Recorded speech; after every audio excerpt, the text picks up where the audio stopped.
let me go ahead and grab some background music to get going.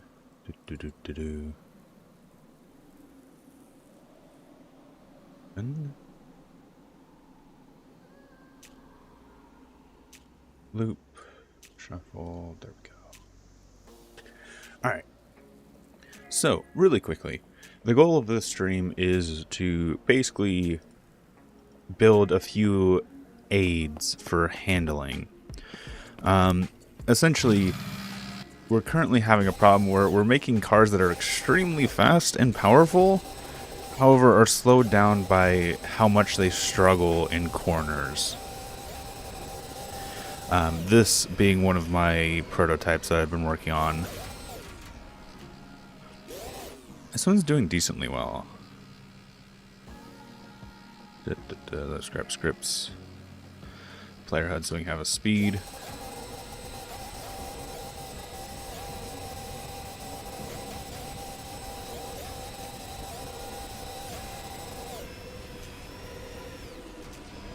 Brakes are a little light on this one.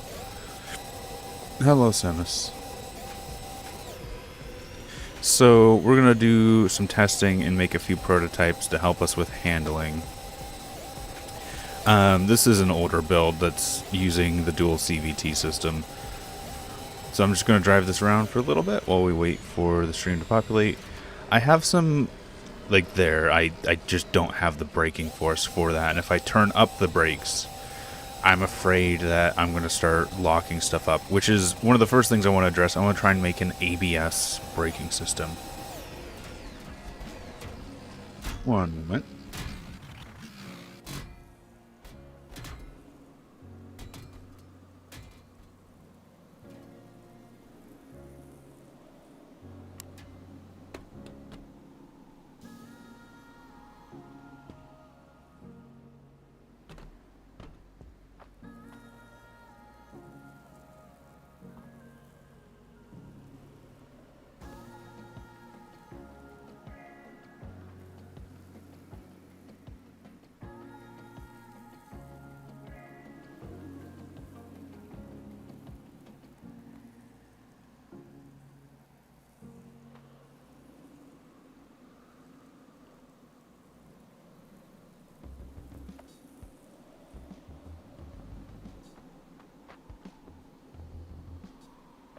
I apologize for that. Someone fucking decided to call me. Anyway. Yeah, I'm going to try and make an anti-lock brake system for my cars. I already have an idea in mind. I just need to actually design it and test it.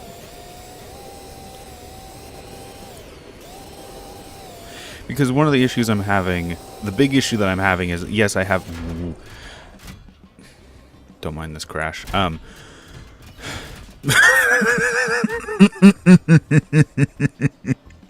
Okay, that was an interesting one. While the cars can get up to speed, I'm having trouble actually slowing down for corners. And that's the problem, because usually what's happening is either the front or rear brakes are locking, which causes the entire car to shake and oscillate. So let me see if I can grab somewhere I should have a test bed. Is there a search option? There's not a search option. What did I name it?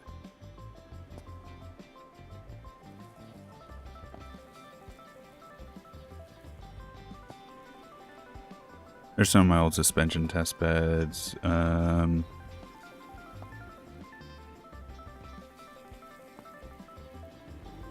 Also curious if I didn't save it. Racing the CVTs.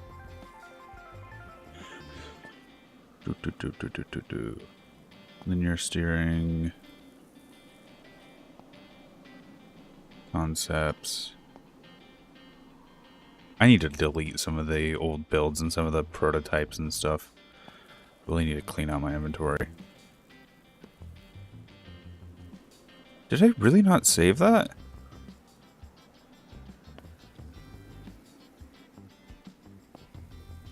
car when crashing.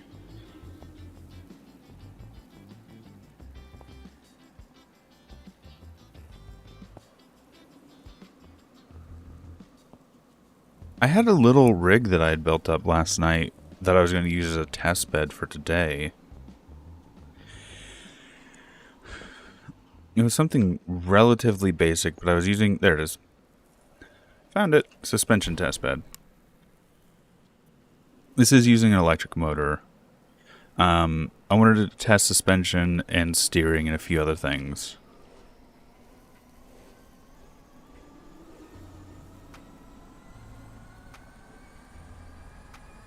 One of the things I've had happen is going from a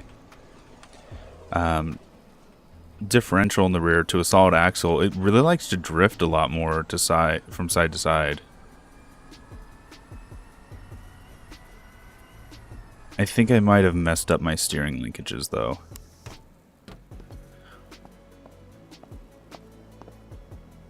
Well, this is the one with equal length, so 1, 2, 3, 5, 6. 2, 3, 4, 5.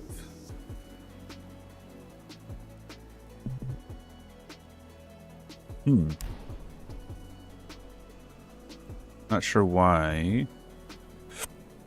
I shouldn't be running into any bump steer here. But it really just wants to go one side or the other. And I see why that is. It's the rear axle is shifting.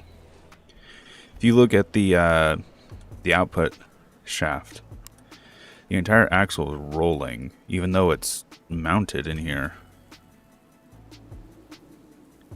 Interesting. Might have to reinforce this.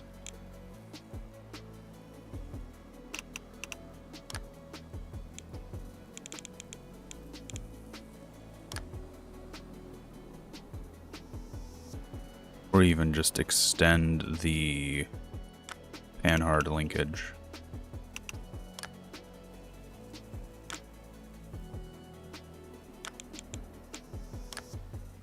Let's expand the panhard linkage first, see if that helps.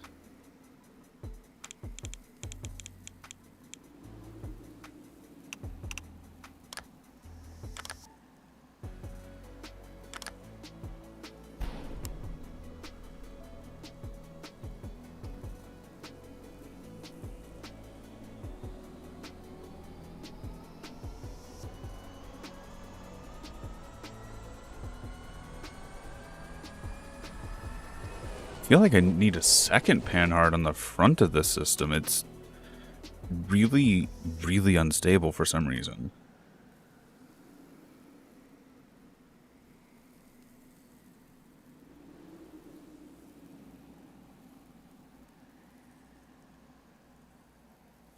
I need another way to reinforce the front so it's not shifting.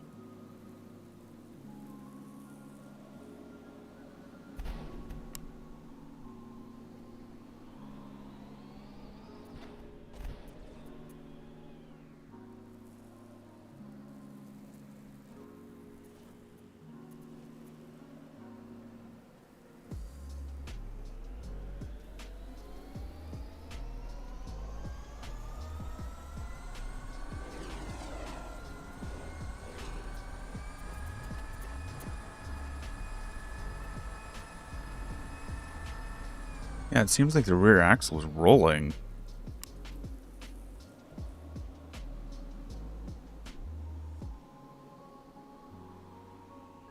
Let me try and add some weight to make this stronger.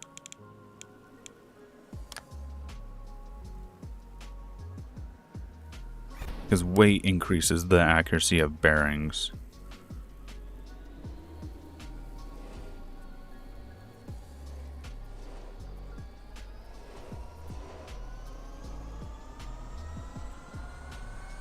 And no, the rear axle is still rolling.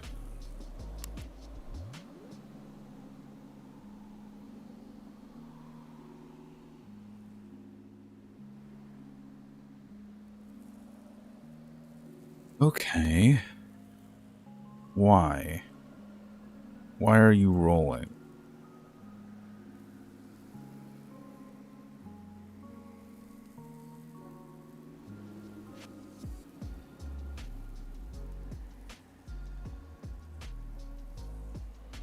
I'd have to put another panhard right through here, though.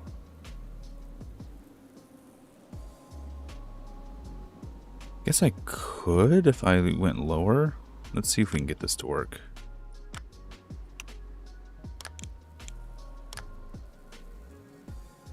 And then...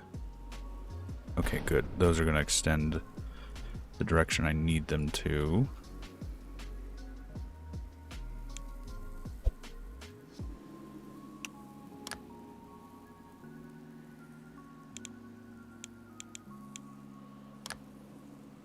Yeah, that's the mounted side. We're going to have to go down by one to get this to work. It'll still have the same linkage points, so it should still pivot. I just have to make a bent panhard bar.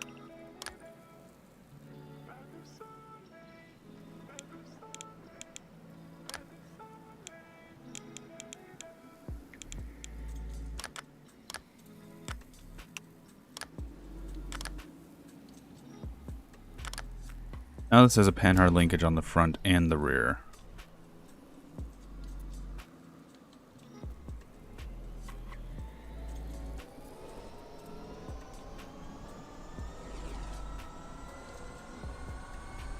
Okay, that's much more stable.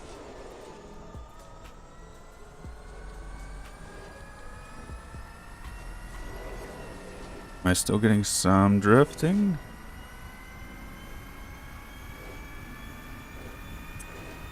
Feels more like I might be getting some torque steer at this point.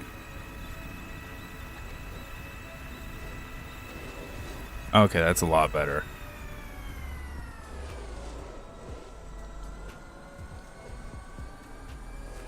So, dual panhard bars. Nice.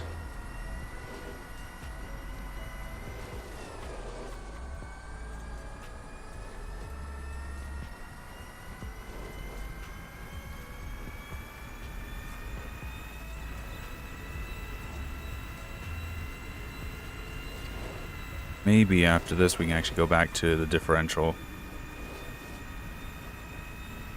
Instead of the solid axle like I have it now. Okay, let's do that. The reason I got rid of the differential before is because I noticed it was vibrating. And it was vibrating because of there was slop in this rear axle.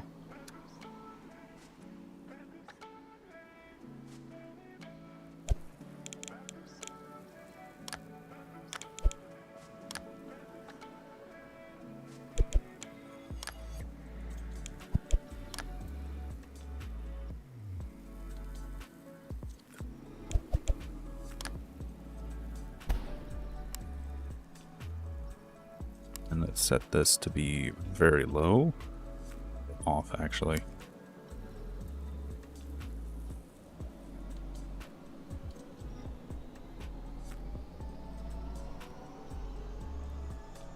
I want to put a bigger electric motor in here, or maybe even two of them, just so we have more power. So I want to get higher acceleration here. Could gear it down, I guess.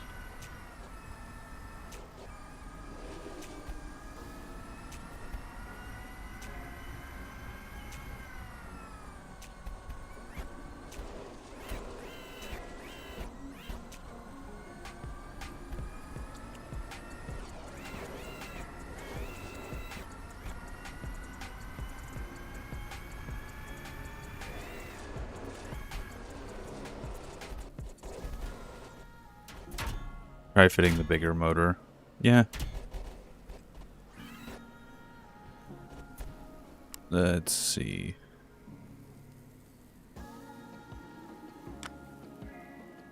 Electric, large. Ooh. It's a big industrial motor. I know if anything, I'm going to have to extend this frame out.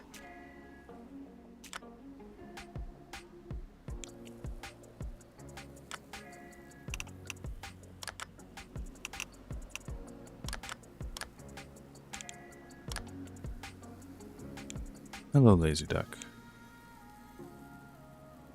Yeah, it's a little too big for our frame without some... I guess I could dial that back. Okay. Let's see. Let's remove the weight for now. Especially once we put a bigger engine in, it shouldn't make that much difference. Let's see if we can move the seat closer now. Okay. I think that's as close as we're going to get it.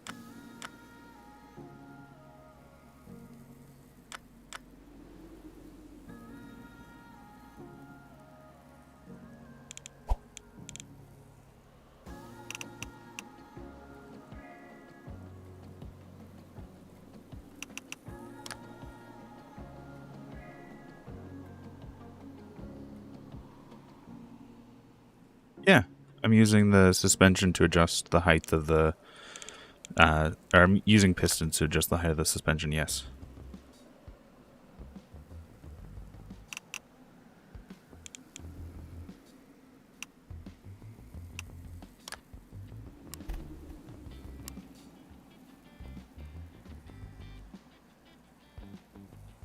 Max RPM, peak torque.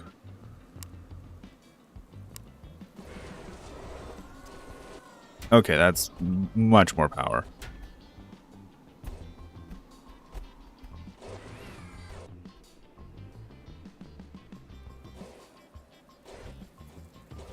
Something doesn't seem to be flexing fully, though.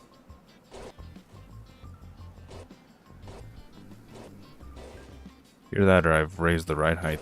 I swear I was sitting lower before, but I might not have been.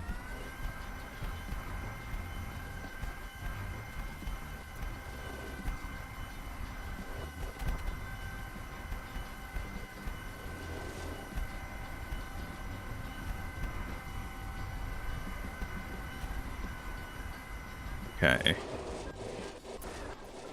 Let's modify you just so we have a higher top speed.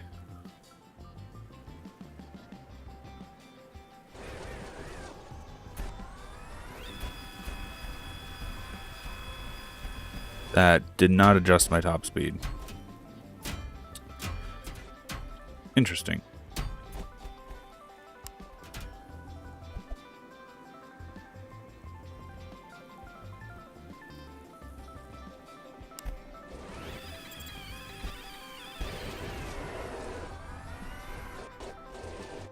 Oh.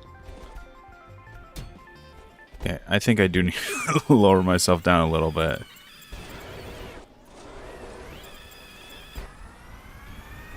There we go. 170, that's good.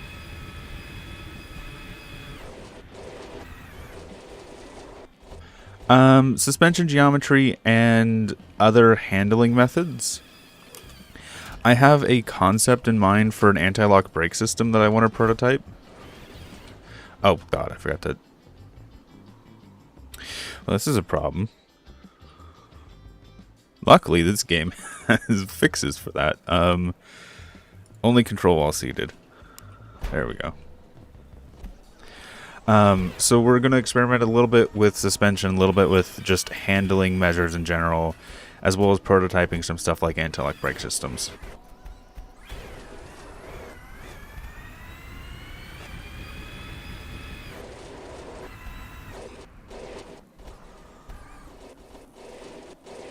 Right now, as you can see, the rear wheels are just locking. Which is probably just because I have them set too high right now.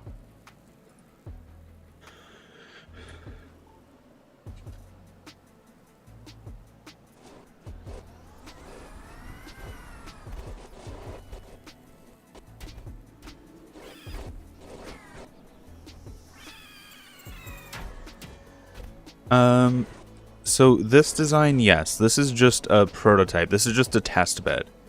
The reason I'm using an electric motor is because with some of my other designs, the engine and transmission just takes up a lot of room. And I don't want to have to deal with that. If I need to move the motor, I'm just going to throw the motor somewhere else in the vehicle so I can continue to test with it. And I don't want to have to rebuild engine transmission system every time I need to shift the motor somewhere to make room for something we're working on. Alright, this needs to go down a little bit for now. We'll crank it up once we have something that's working a bit better, and I want to also lower the suspension.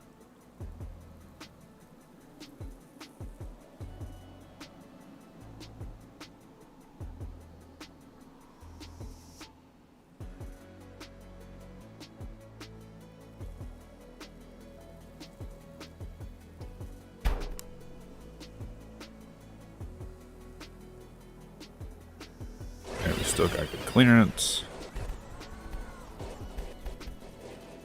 Or the front didn't seem to bend at all. Did something get locked up here? Dude, I messed with this stuff earlier.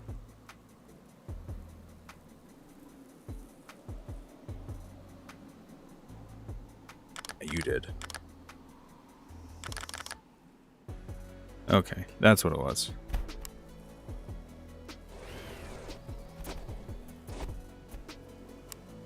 So now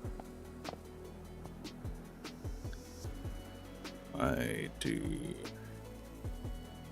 this, copy, paste.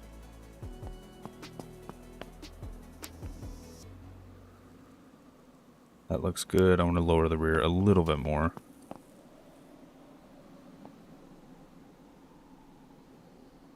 Copy, paste.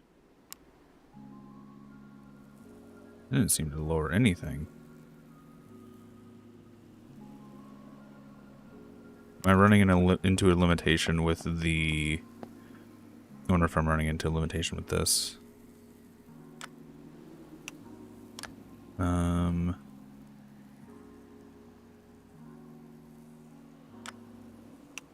know these have a little bit of room they can move. I was hoping it'd be more than this.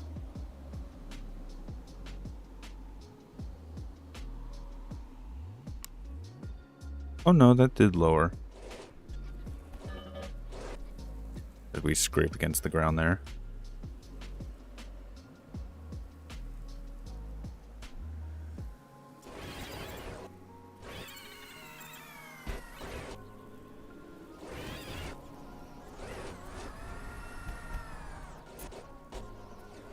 Well, the thing is, my concern is less so about front and rear wheel lock, and more so left and right rear wheel lock. Because like there, my one tire lifts off the ground, and when it comes in contact, I've had it really give me some not fun times.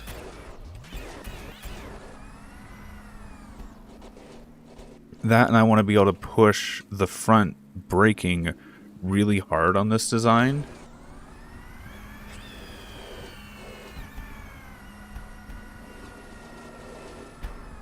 But if I do less sideways friction, I'm going to spin out, though. That's my concern.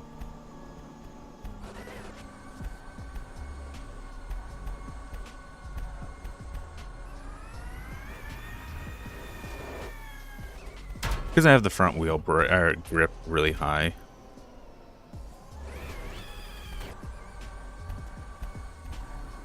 I don't have a weight plate on the bottom of this.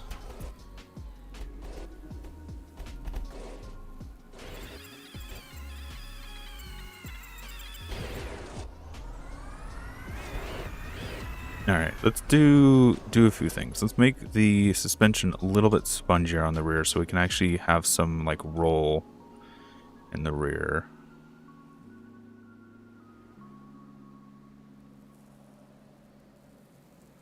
Let's lower this a little bit. So hopefully the rear axle can roll a little bit more.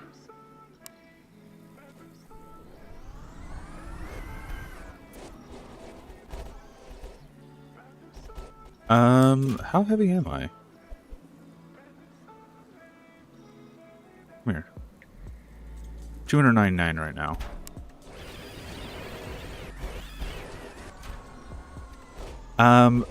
Miha, the reason I don't have independent suspension in the rear end is because I've had significant problems with it in the past with high power vehicles. The way the game does pivot points, when you're putting the amount of power I want to put through this rear end, the little bit of slop that comes with the pivot points of independent rear end usually just causes it to explode. So solid axle is just more stable in my opinion. That's why I use it and that's why I prefer it.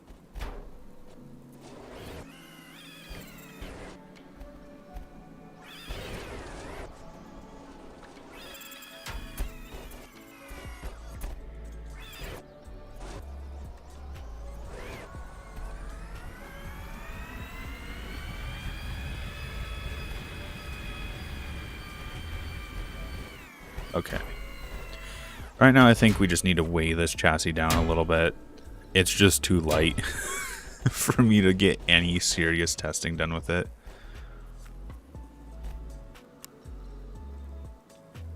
That if you mount the engine to the rear axle, you can stop torque steer. I'm currently not running into a torque steer issue. Okay, what I want to do is I want to bring this plate back, but I also want to make this plate out of lead so we can have a bit more weight here.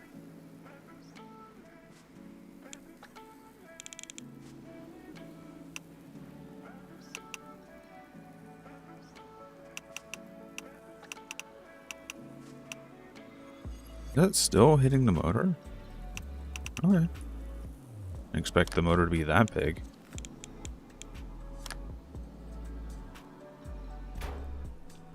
We're at 800, okay. The front end is scraping the ground now.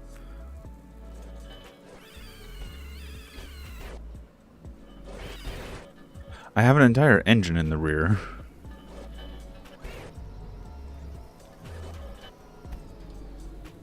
The anti-roll bar?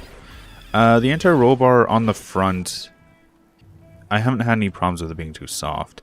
There isn't an anti-roll bar on the rear. Because right now, it's not doing anything. The problem is the rear isn't rolling. Alright, we need to just raise this up a little bit. Copy. Paste.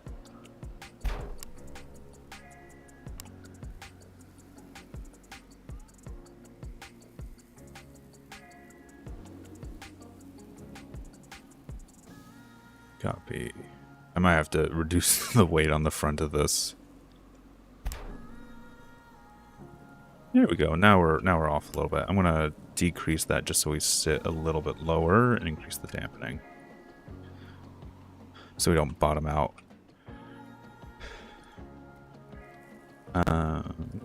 Let's do like 30.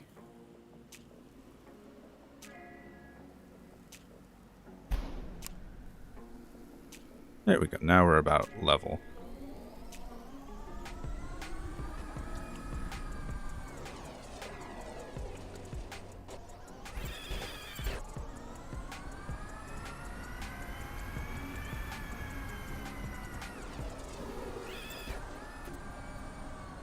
Because I want stiffer brakes than this. This is a little too slow for my liking.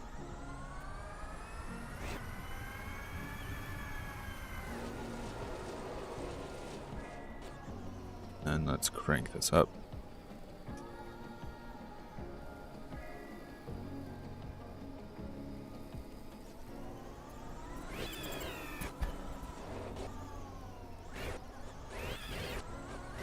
And as we start to roll, you can hear the rear wheel lift off as the differential just slips.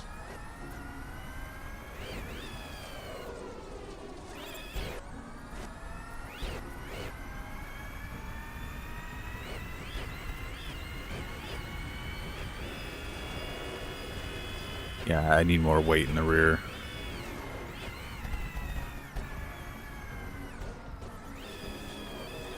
Braking's better.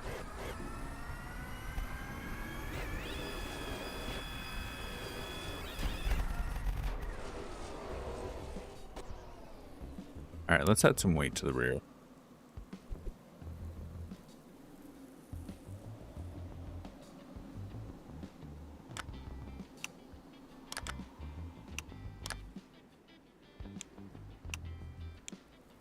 Where'd you go?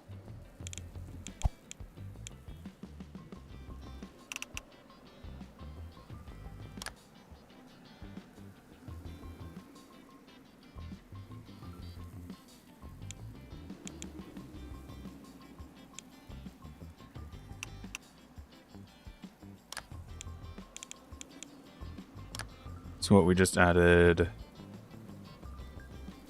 68, 130, 140, 147 pounds ish to the rear.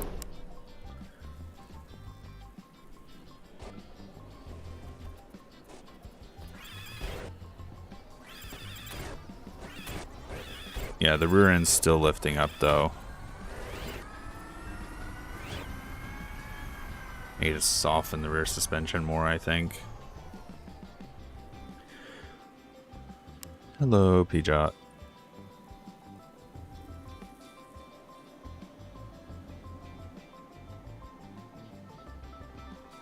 Also make sure that this has the ability to roll properly, which it doesn't. Great. Don't know when that happened. Now the rear end wants to roll. There, I don't know when that linkage was broken. Still lifting up, but not as bad.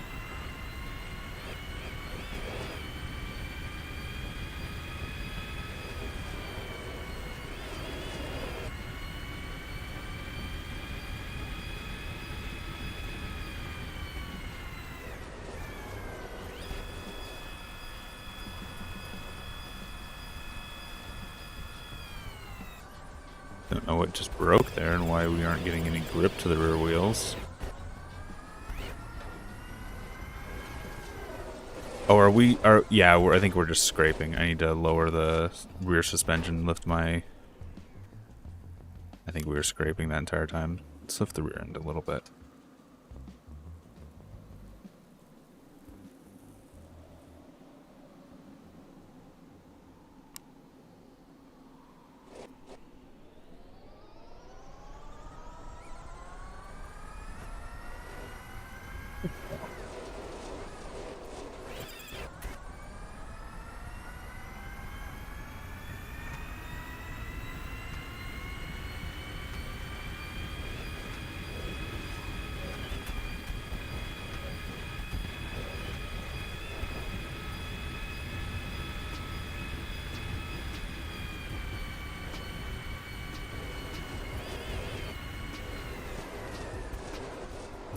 Yeah, I have no brakes there.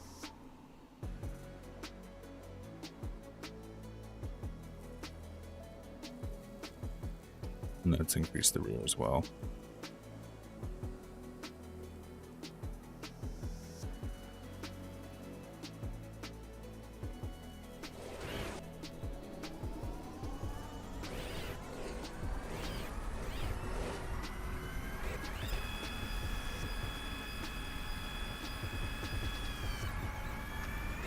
The rear wheels wasn't grabbing there. That's interesting.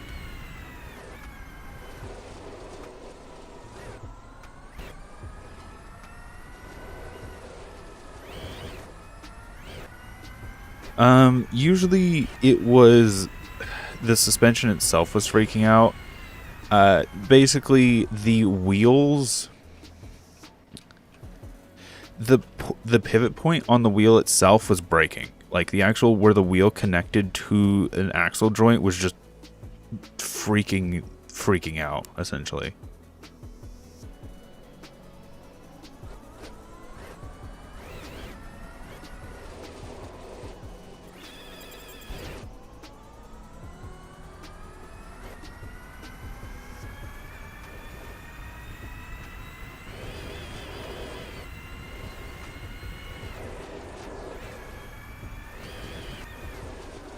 Like the CV joints that I connect to the rear wheels through the independent suspension just were freaking out a lot of the times, or just breaking entirely.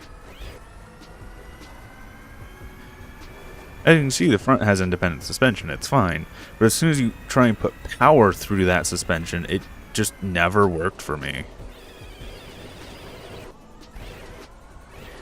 I think the only car that I have that has actually good powered independent suspension is the DAF 33, where it's front wheel drive.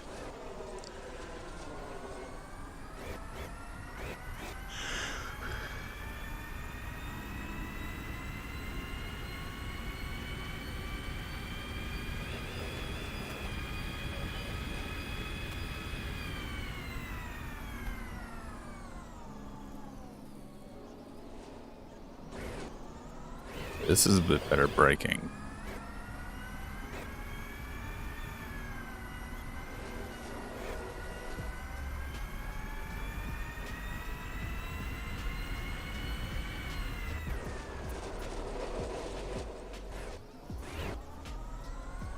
I almost want to prototype the anti-lock brake system anyway. Or we could also reduce the weight of this again, now that I figured out the rear end was what's broken.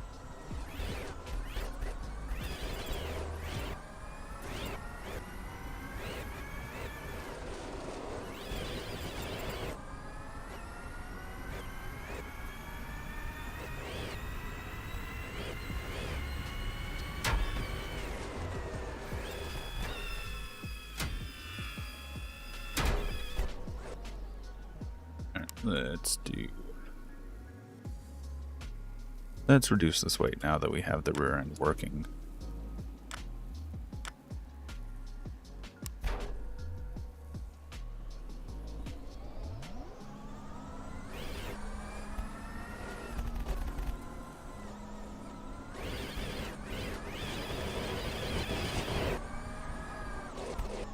Am I just scraping the ground? Is that what I'm hearing?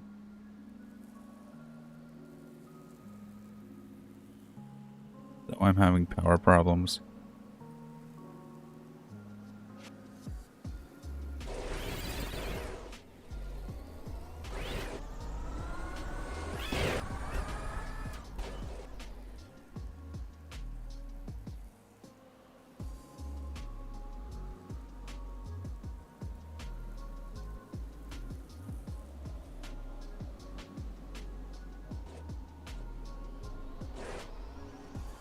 You can check the dev's V12 F1 car to see how they do their axles.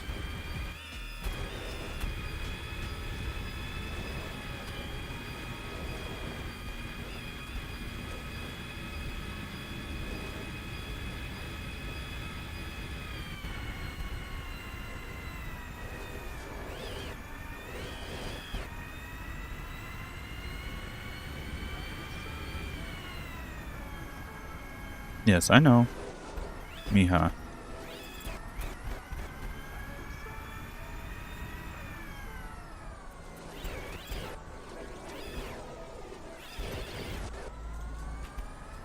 I'm still testing this one.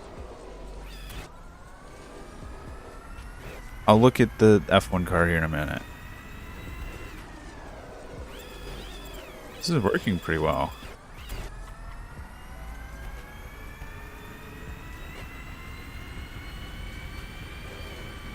Yeah, we're trying to avoid just adding weight to everything solely for the fact of race car. Just adding weight randomly to race car is not best idea.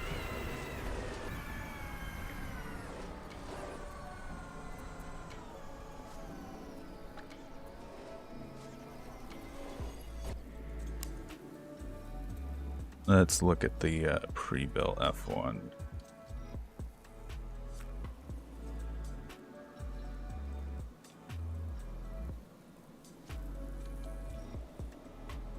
Are you talking like this? How they have this support here?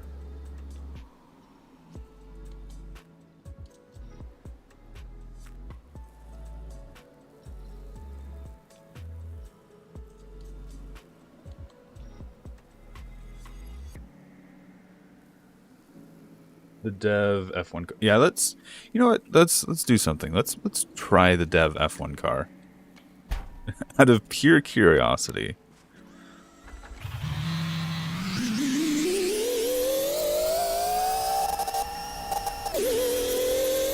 Oh, it wobbles.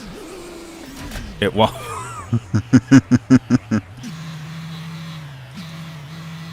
Oh, it doesn't have a reverse either.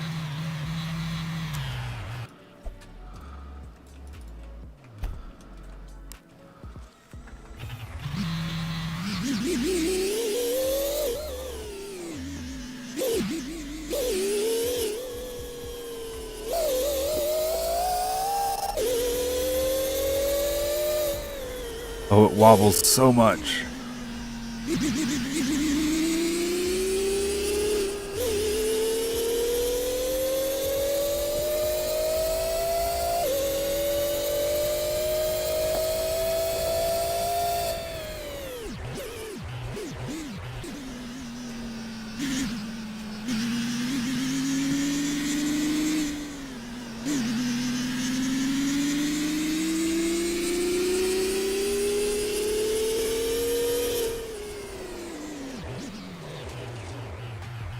Wait, is that what I think it is in there? No.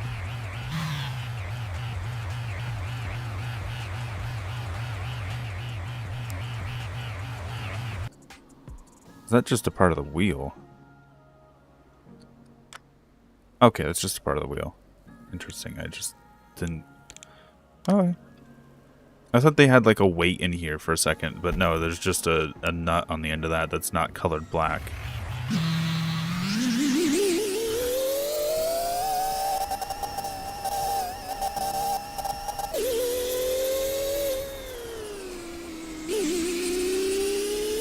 Doesn't have very good steering either.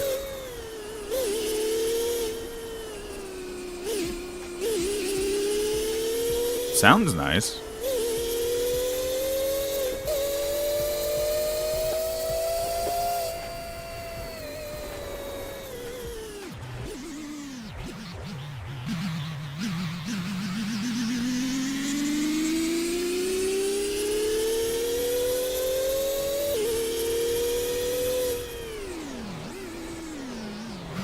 Oh god, this thing is awful.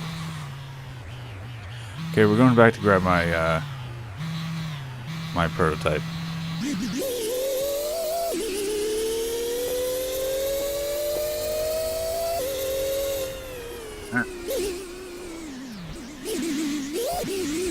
Ooh.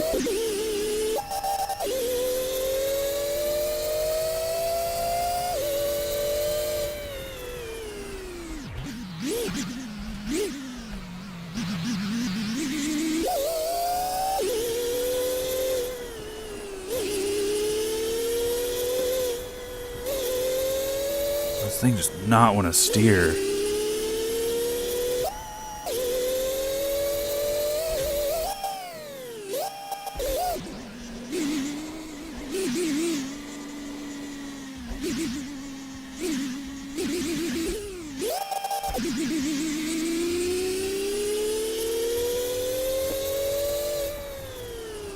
Oh, there it is. Like, where did I leave mine?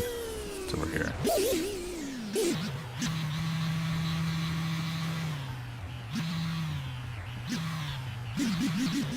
Right mouse button actually accelerates. That's interesting.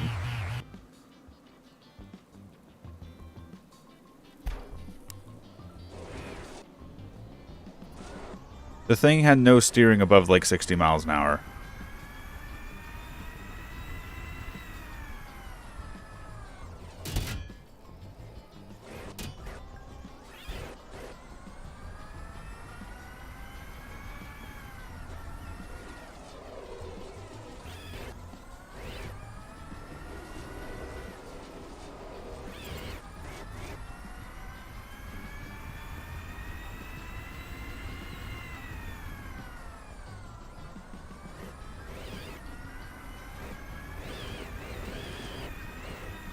Yeah, I kind of want to reduce the weight on this.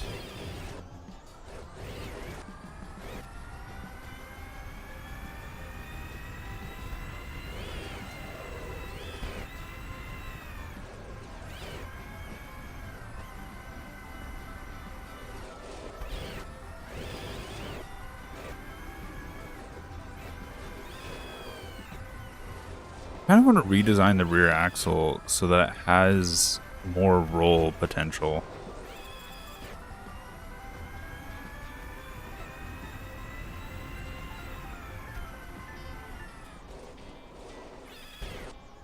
This is just a test bed we're using to test suspension and stuff. The engine itself is nothing. Like, this vehicle, I don't intend to be a finished vehicle. This is just something I'm testing things on. And I'm using an electric engine. That way, if I need to move the engine for one reason or another, it's really easy. I don't have to reset up a combustion engine on it.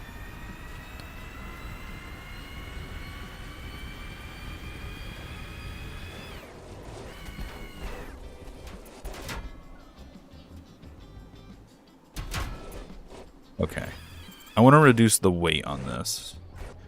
And I also want to move the springs for the suspension inward.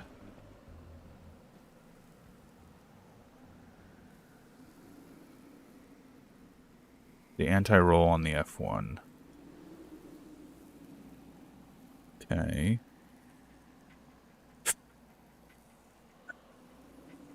That's the suspension arm. That's the suspension arm.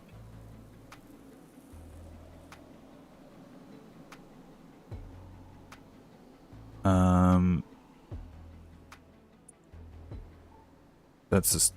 I don't see an anti-roll on this. Oh, IRL. IRL. I thought you were talking about this one. Okay, let's look at it. F1.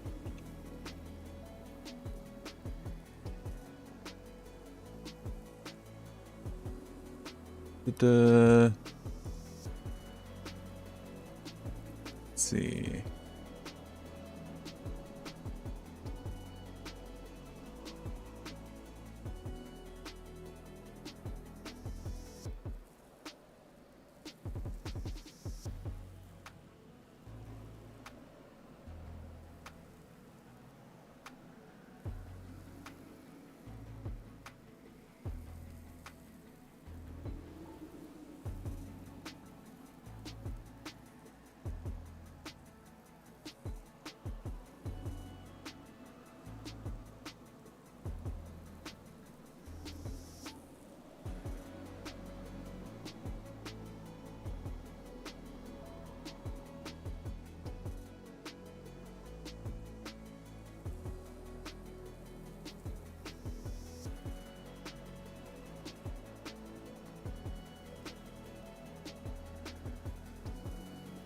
I want to get a good image of it so I can look at it.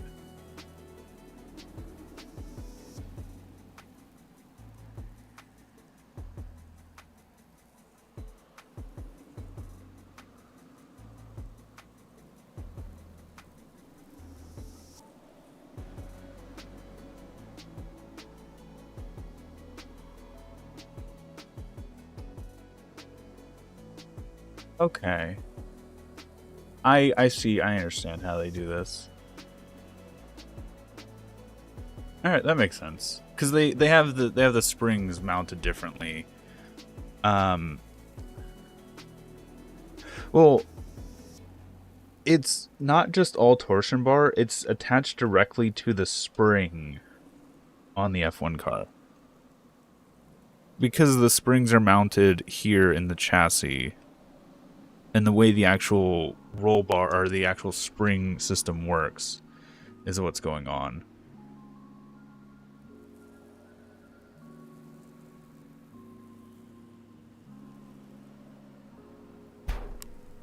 Okay.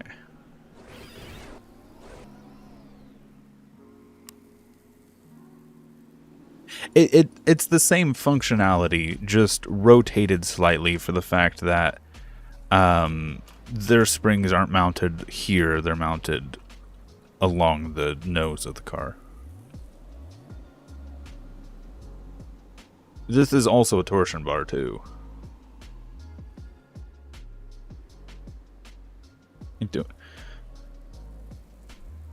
Fundamentally, what I'm doing and what an F1 car are doing are the same thing.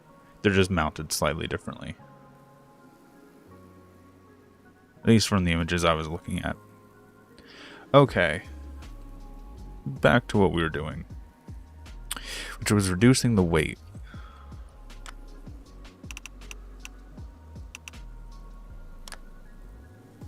$500.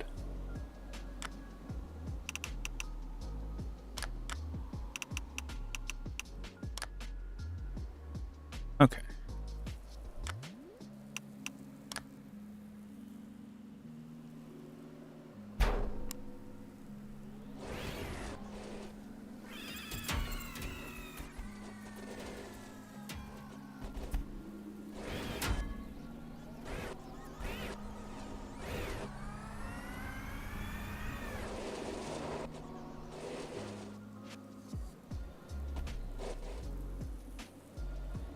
Okay, I kind of had it there. One of the wheels locked up.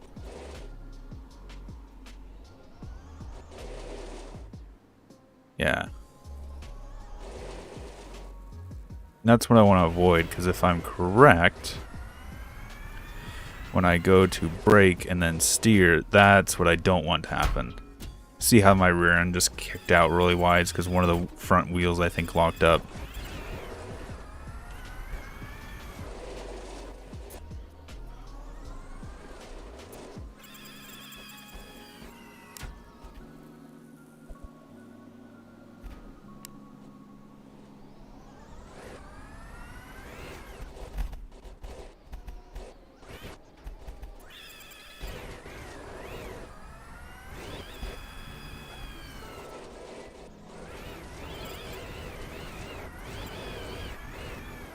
Also, I wanted to move the... There we go. Just the front end locked up and spun me around. I want to move the suspension in a bit.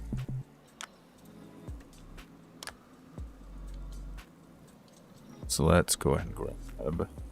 You still... Oh, you still need the mount. So I'm going to leave that mount there. But I'm going to move the suspension here. Yeah.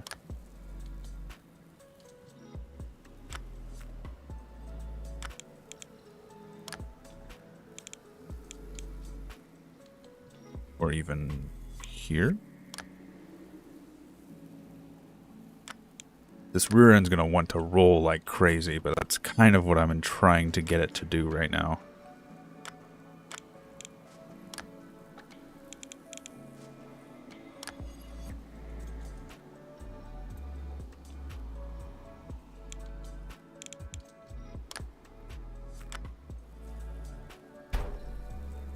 Make sure these are actually pivoting as well.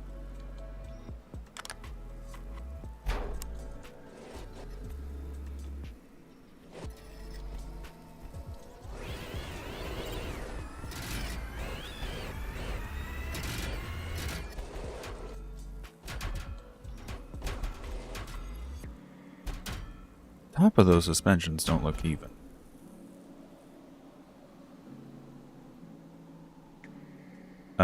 Something doesn't seem right.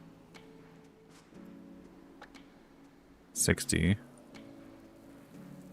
70. What? What?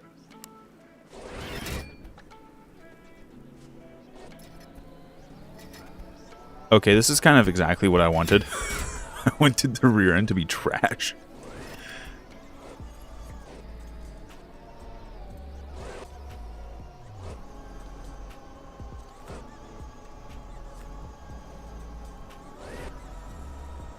I don't have a sway bar in the rear.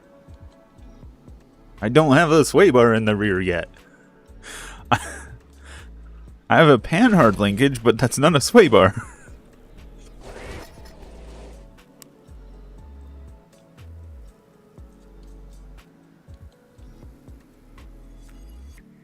This thing. Yes, this thing is a panhard linkage. It's not a sway bar. This is a sway bar. I need to put a sway bar on the rear now. But that was kind of the point of me making it really shit. Okay.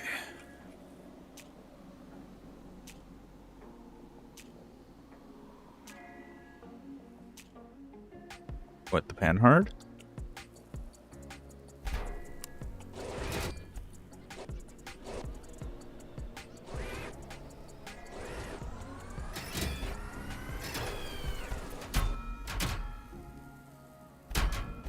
Does the panhard need to be reversed? Based on torque.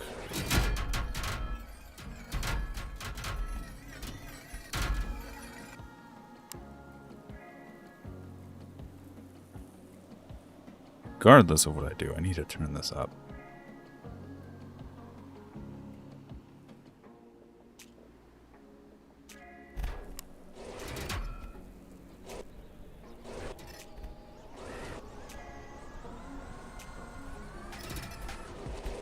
Now I want to be able to put a sway bar in here.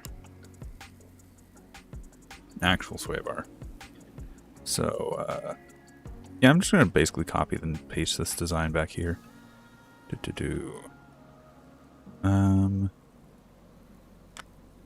Just extend you out.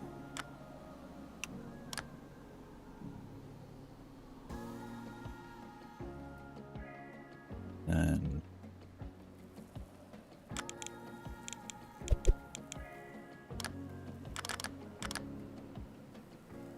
oh.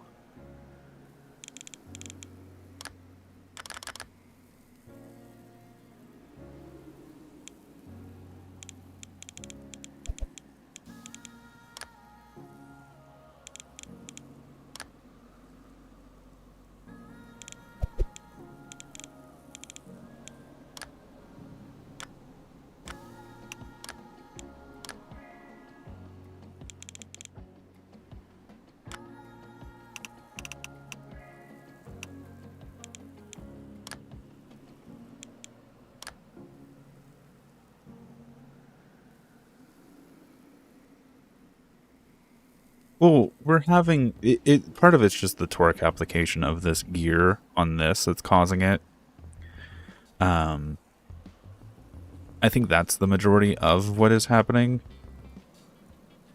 I don't think the panhard should have any mechanical difference based on where it's attached.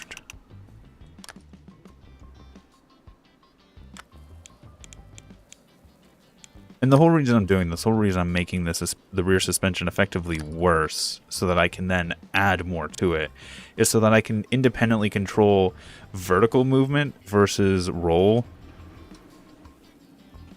Because before, the two rear springs were controlling both aspects of the suspension. Now the springs are controlling the vertical, while the sway bar here should only control roll. There we go. Got rid of most of the roll. We still are having some torque steer, but... Or not torque steer, but torque roll, I guess.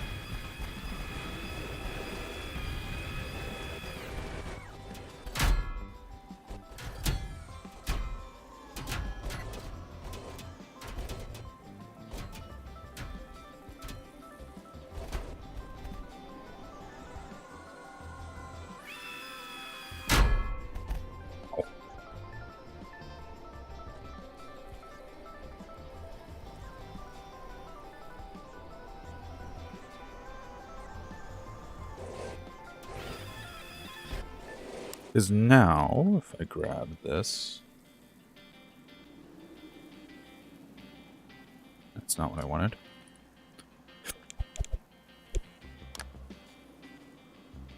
I should be able to, yeah, this rolls.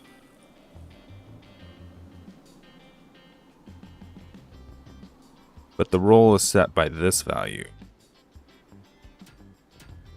This rolls really easily. And then I can just turn that up or down as I wish. But then the entire vertical movement is controlled by those springs, so I can turn this up or down as I wish.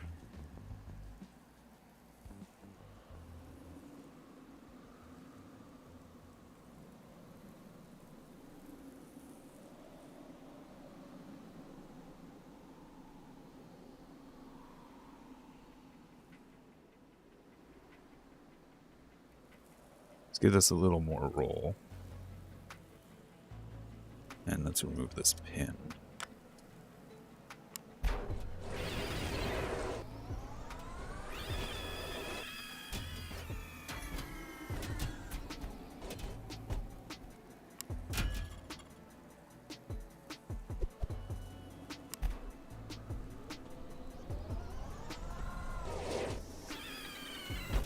I want to give this more rear roll.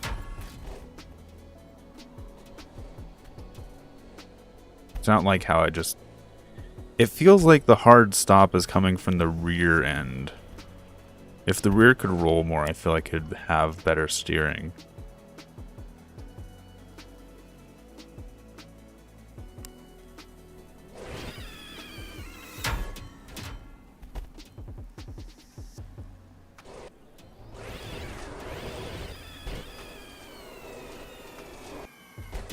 Yeah, but that doesn't actually seem to be improving. Is it the front that's rolling too much? Also, oh! Somehow, while it's doing all that, I disconnect the front sway bar. Oops.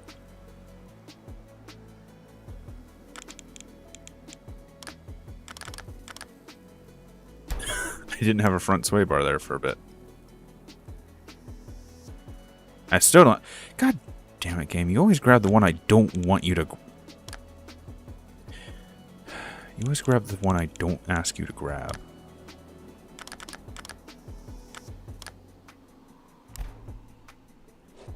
Okay. That's better-ish.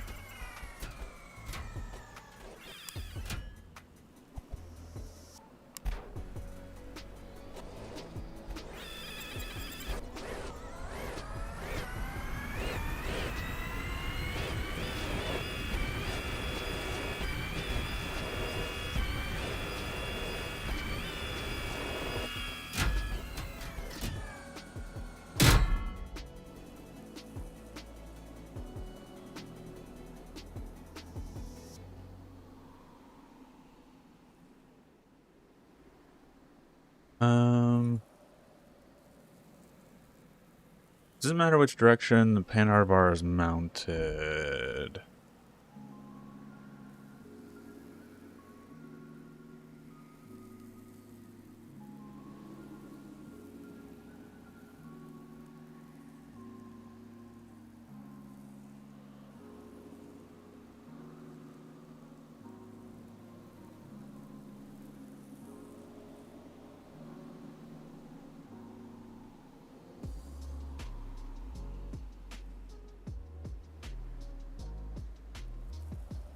Everything I'm seeing is, I've never considered this. And I don't think so.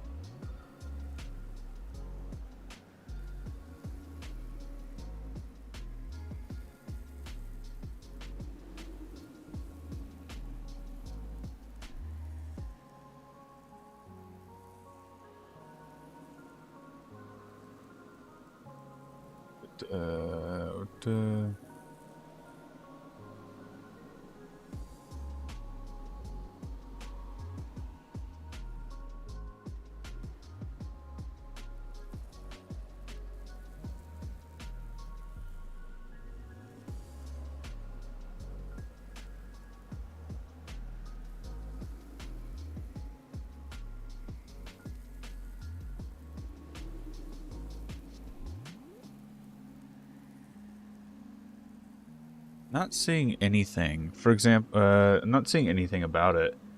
For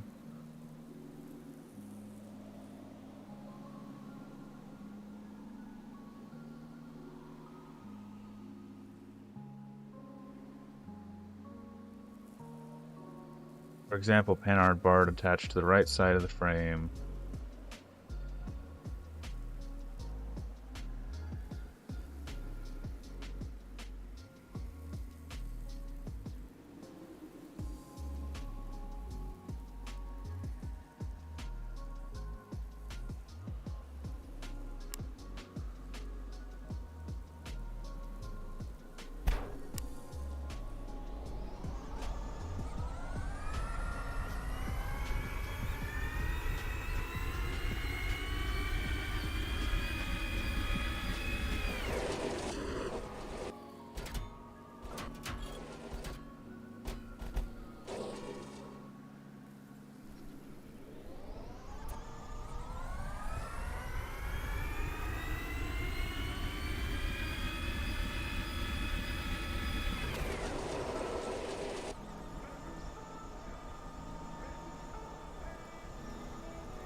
Alright, so let's try this. Let's see if I can make the mount for this flip easily. Because this one would go here. And then I just have to make this mount move. Just make it symmetrical, essentially.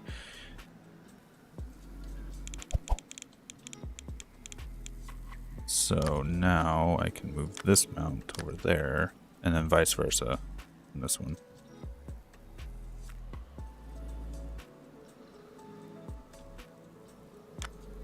Move you out. You.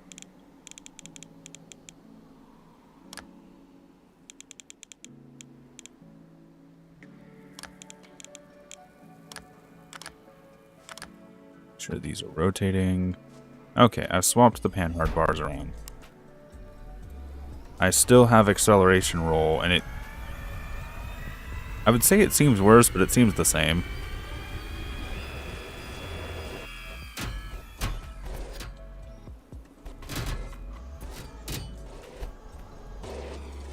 I can't make it level while it's flat on the ground solely for the fact of my suspension isn't level. Or isn't flat. I had to bend it after.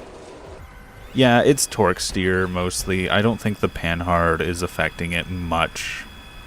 It is having an effect. I know what effect it's having. Essentially, as this compresses and... Here. Let me...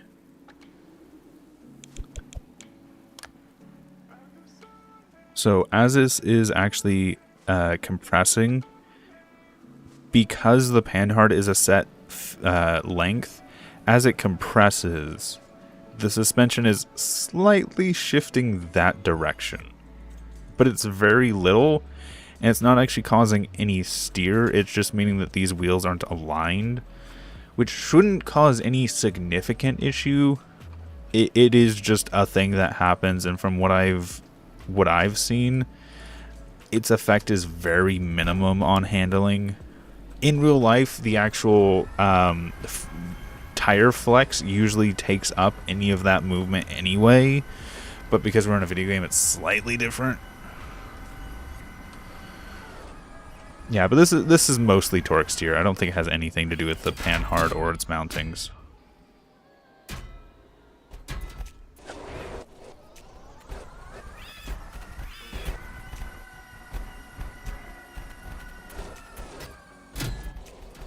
Yeah, I do need to increase the strength of the sway bar, though.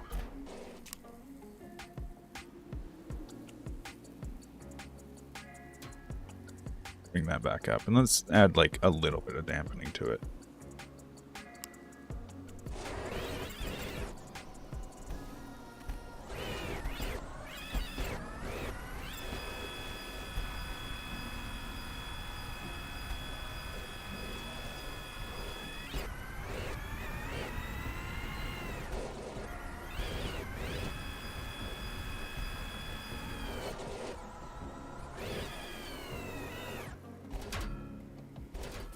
Okay, at that point, we're running into issues of the wheel just not wanting to turn enough.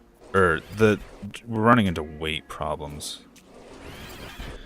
So rather than just add weight, let's lower the suspension a little bit so we're back to being pancake. Because we reduced the weight quite significantly. Let's do this.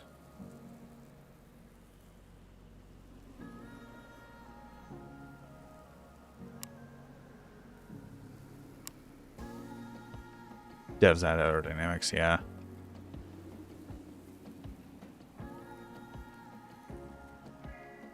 I can't have one in one direction, one in the other direction, because then I'd have to have some way to allow for compression on the axle. Or else I wouldn't have any movement whatsoever. If I have them opposite, here, I'll show you with this up here. The same thing happens with the way I do my up here. So you will notice that this sticks out slightly on the end, and that's because as this axle moves, it slides up and down on that. And I'd have to have that same range of motion for the panhards if I put them in. But as soon as I put that motion in, the panhard doesn't do its job. It would literally do nothing, because the whole point of the panhard is to prevent that side-to-side motion. Admittedly, I think my sway bar is actually doing the same thing the panhard needs to right now. No, it's not. No, it's not. It's not, because this is allowed to pivot. This is allowed to sway in here. Yeah, it's not doing the panhard job. So the panhard is still necessary. Yeah. Here. I'll actually, just for the sake of explaining, being a little bit more educational about this. If I do this,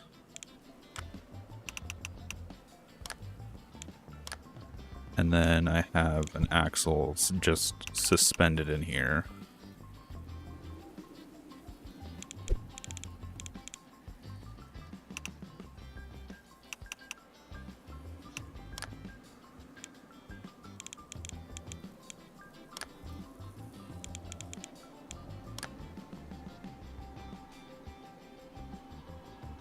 It's not going to look the best because of just what this is, because I don't have like the wheels and stuff on this. But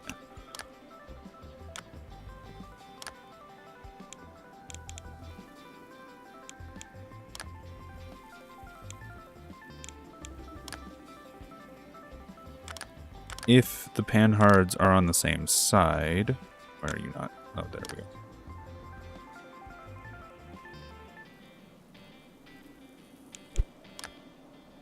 The axle can move. Something didn't get bound right. There we are.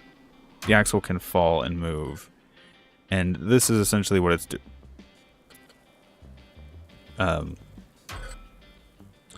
what it needs to do to just get its motion inside the axle. Don't mind just how crazy this looks. But as soon as I swap these around to be opposite, it should just lock into place.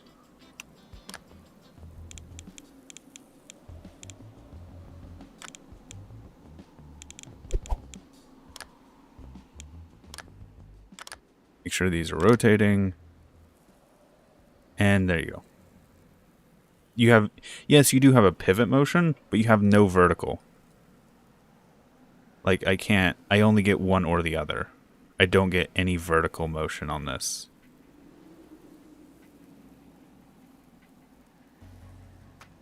I only get roll.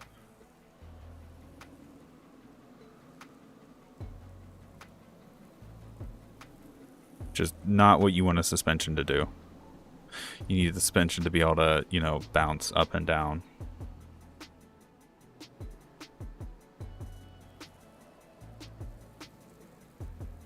A Watts linkage would be better. The problem with the Watts linkage is it takes up more room and is significantly more complicated. So in a compact space, like I'm trying to do, a panhard linkage, while it does have some downsides, yes, it is just more efficient. And that's why a lot of cars do it. It's just easier. It's not the best, but it is more than enough.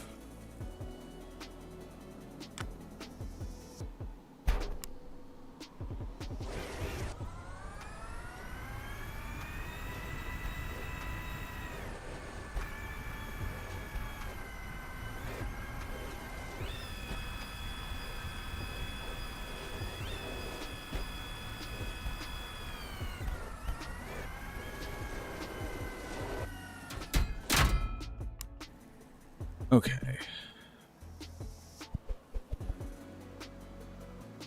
Back to testing some stuff. I want to make this shorter.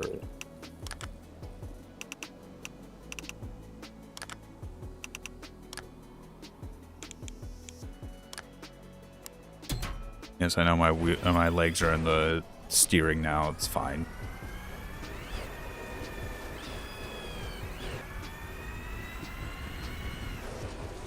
Still need to lower the rear a bit more.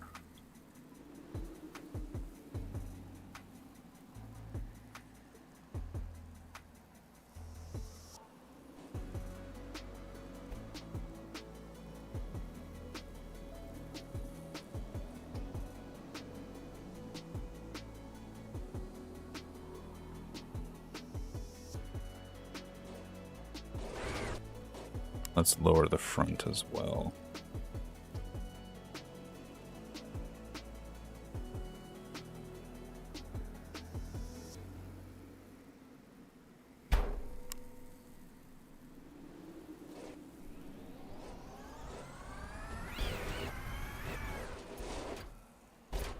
Okay, and here's that's the issue I was running into earlier, where the rear likes to lock there at that last little bit, as well as I think the front is locking as well, which is fine when it's like really close to a stop, but it's doing it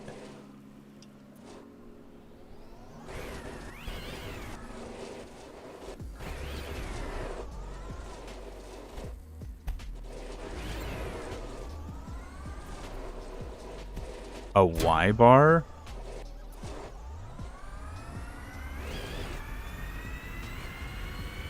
I'm not sure what a Y bar is.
Yeah, I've commented on the watts linkage. I've used it in builds before. The thing is it's larger and more complicated, which is what I'm trying to avoid because I'm trying to make cars compact and simple.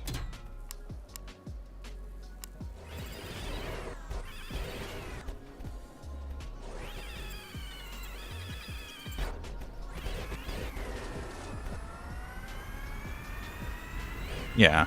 I think every option we have has some downsides to it.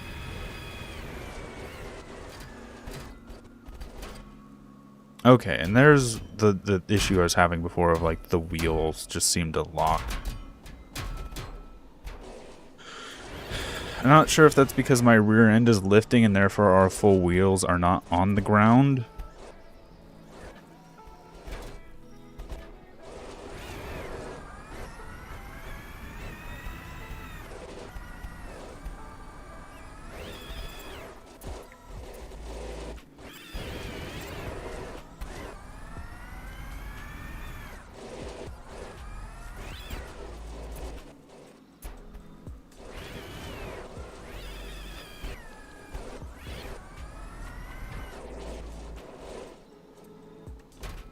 I think the rear is just stopping too hard, and the back needs to pick up more weight there.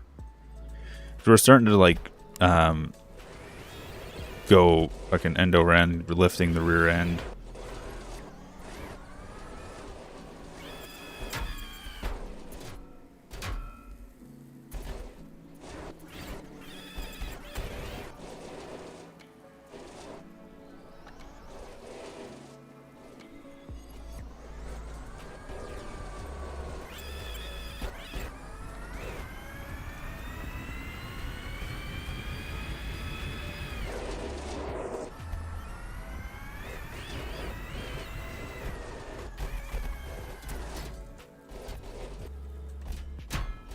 I have a sway bar, Kex.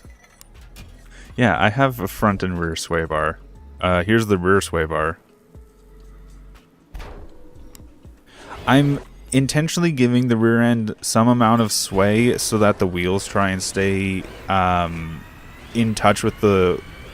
Here, if I just lock the rear sway bar, I'll roll every time I turn around.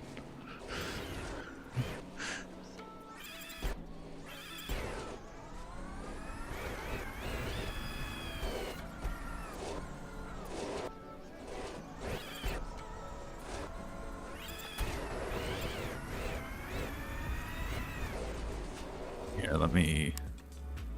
Worse than I am now. I can turn this up, turn that down. And the rear wheel just wants to lift off immediately. Which was why I was giving it the ability to roll some, so at least both wheels would stay in contact with the ground longer.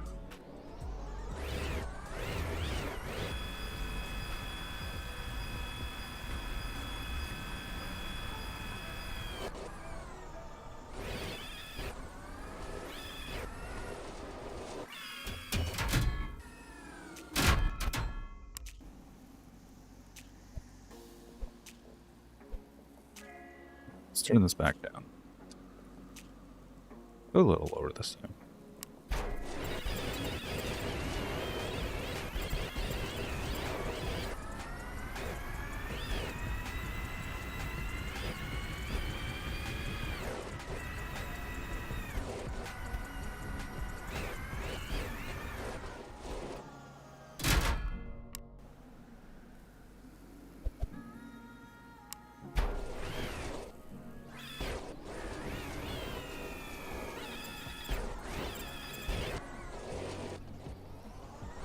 I think that's just the thing that the wheels are coming off the ground right now.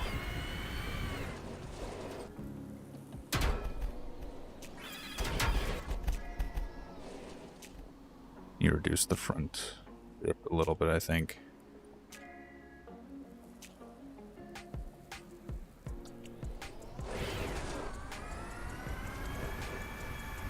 Which would make sense if I do rear to front ABS, actually, because if the rear wheels do lift up, it is going to put more stress on the front.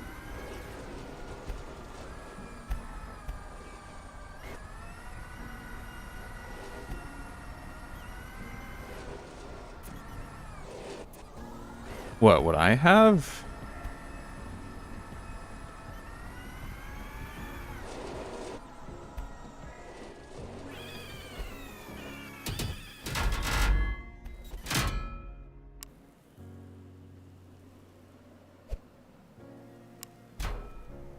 What I have on the front is double wishbone. What I have in the rear is a solid axle with panhard linkages.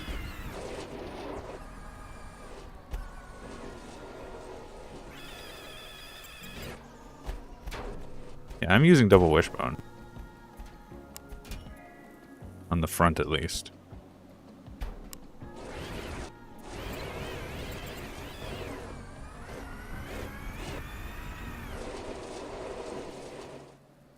Because there we have the problem of the rear wheels locking up long before the front ones are. So I might need to do front to rear ABS.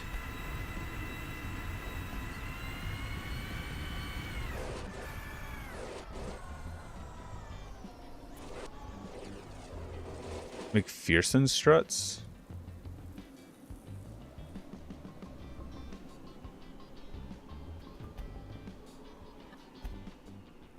I'm aware of them. I am just not doing them.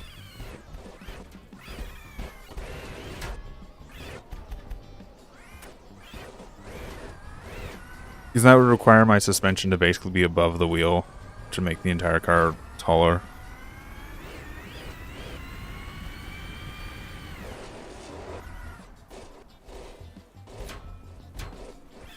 Okay, what I want to do is I want to start messing around. At this point, I'm starting to see the issue I was having with some of my other designs, which is what I think could be fixed with an ABS system. So I want to start experimenting with my anti-lock brake system.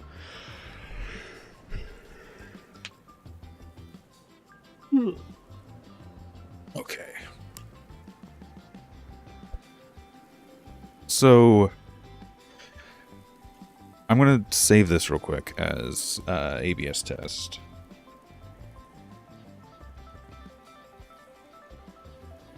And then I want to kind of mess around with what my idea is before I actually put it onto the car.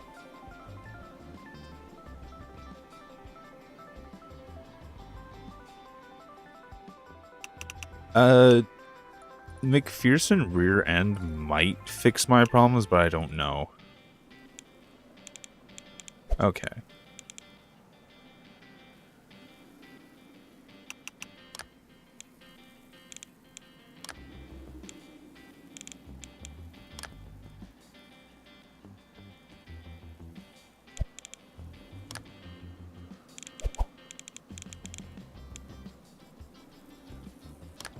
what my idea is if these are going to either axle, I can essentially use a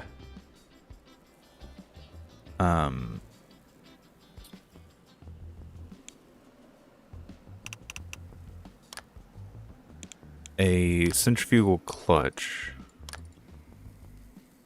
to measure their inputs and outputs. So if I do... That's not what I wanted.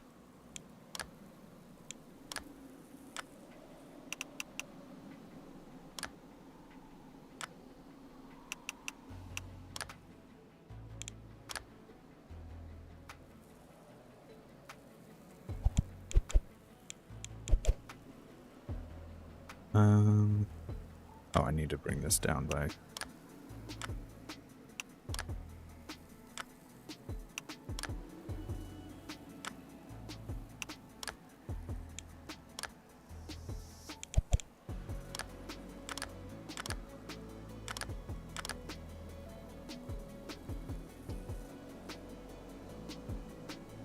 And then what I can do is this would essentially just sit on top of the axle.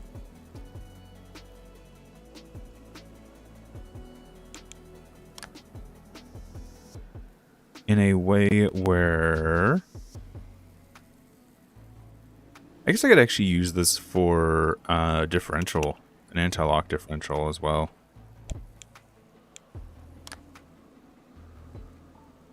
Which actually it might work for both, but as I spin one, I need to set this to be engage at 0, or engage at 0 and disengage at... I have no idea what speed my wheels are actually going at. And then I can just set the torque to wherever I want to.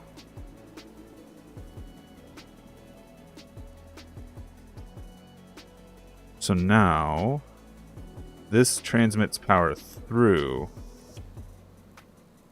But if this is already spinning, it shouldn't do anything.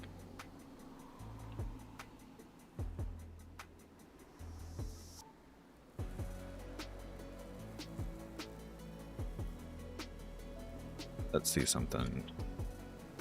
I'm gonna grab a small electric continuous motor. Continuous servo.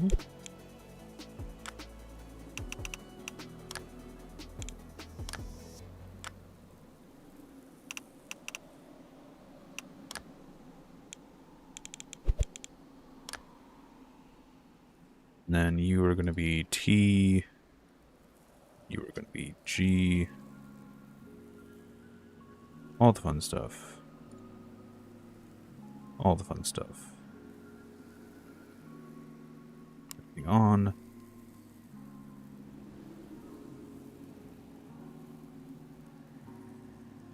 So right now, both of these are spinning. So no torque is actually being transferred through. But as soon as I stop on one of these, it powers the other one.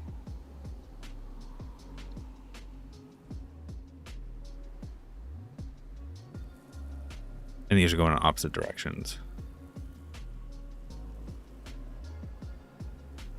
Which is essentially what I wanted to happen.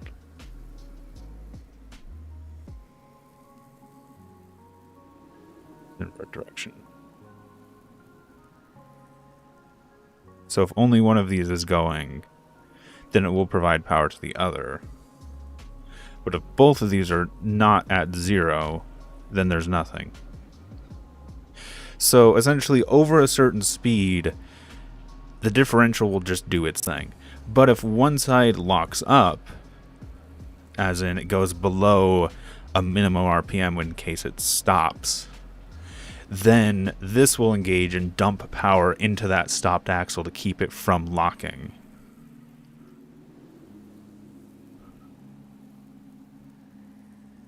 And I can make this significantly smaller, especially if I'm doing belts. My only concern is this only goes one way to the other. How I could do this for front and rear. How I could do this to balance 4 different things instead of 2, which it currently is balancing.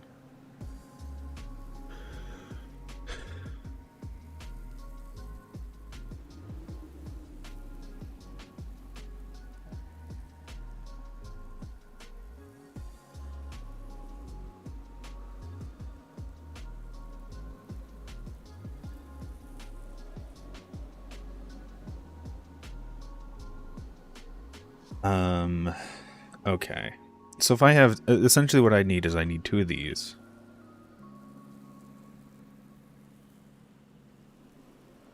For front and rear.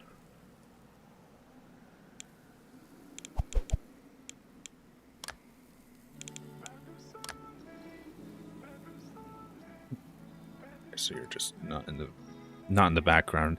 The blue outline just goes through everything. Now I need to figure out how I want to actually attach these together.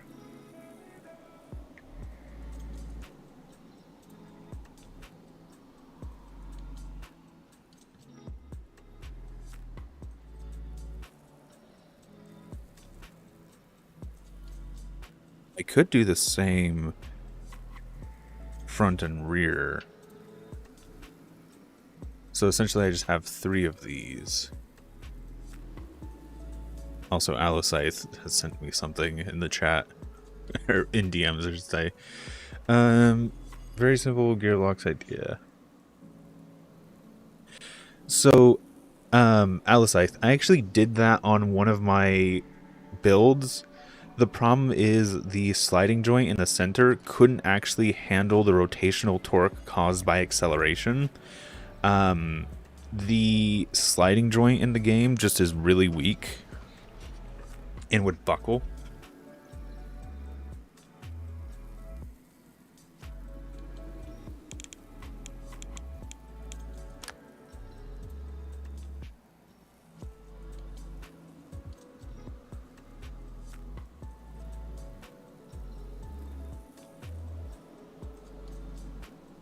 I'm trying to decide how I could take the... Because these are already doing work.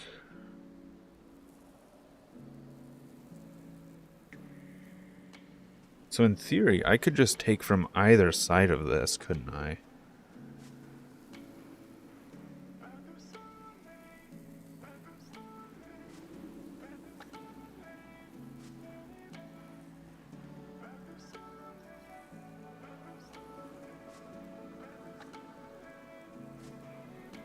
Okay, I wanna build this, but I want to build this with belts this time. So if I do...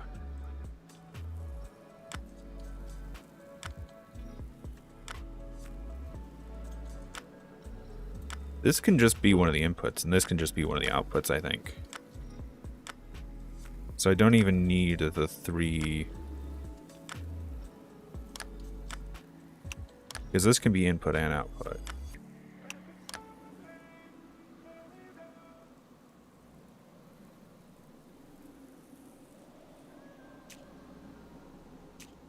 Um...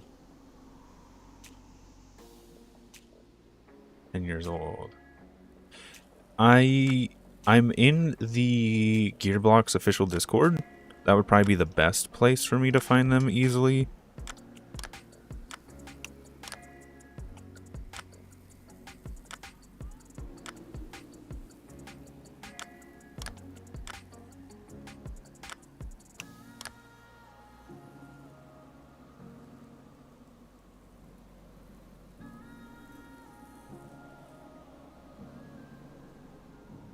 So then belts.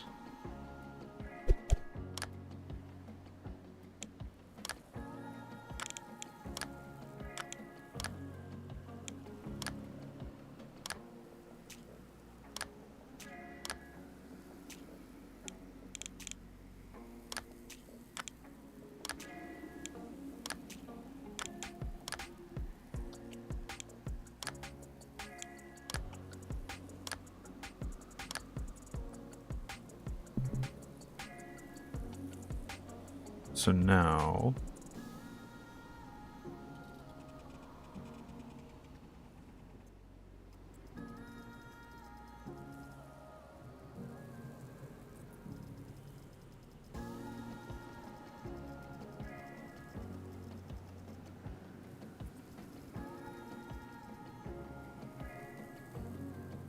Yes, I can. I know I can make it smaller. The problem is I'm now trying to figure out how I need to attach the front and rear to this assembly. Because I think I could just have a third assembly of this.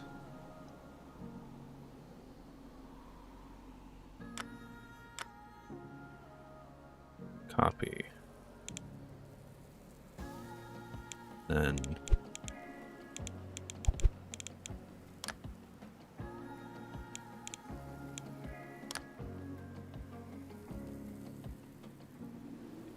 that works. And then by just connecting... That's not what I would like.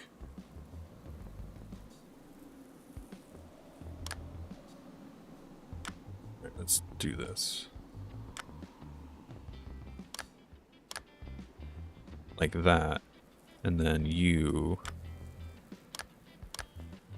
like that. This one won't have any power to it. But this one will. And you are going to be Y and H. So if Y gets power...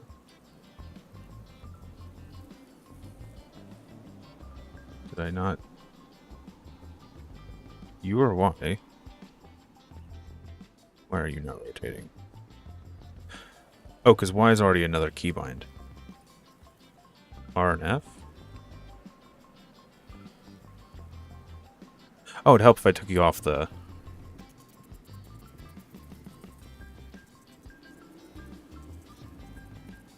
I need to invert direction on one of these.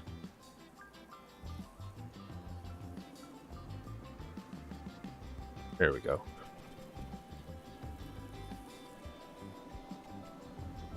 These are all going the right direction.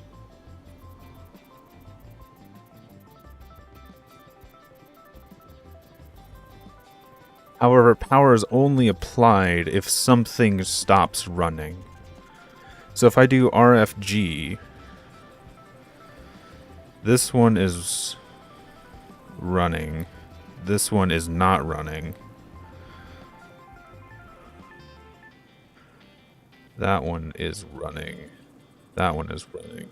So this is the only thing getting power. So power should be transmitted through... These are not locking because these are just fine. However, these should be locking. This one's locking, yeah, because this one stopped. So it's trying to get power to this axle. But as soon as I press T, now all four wheels are going independently.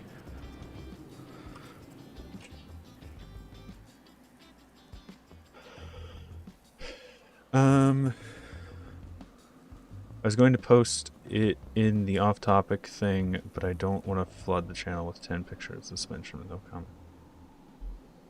So yeah, this system should effectively run as an anti-brake system. Anti-lock brake system. Where did my car go? Oh, it's up there. Duh.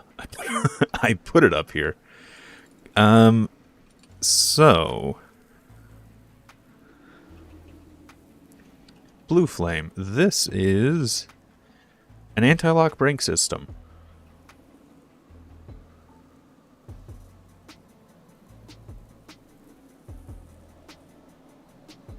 That I'm going to attempt to attach to this. However, I will have to also have a second powered connection come off here for the ABS. I will have to essentially have a second drivetrain for the ABS itself.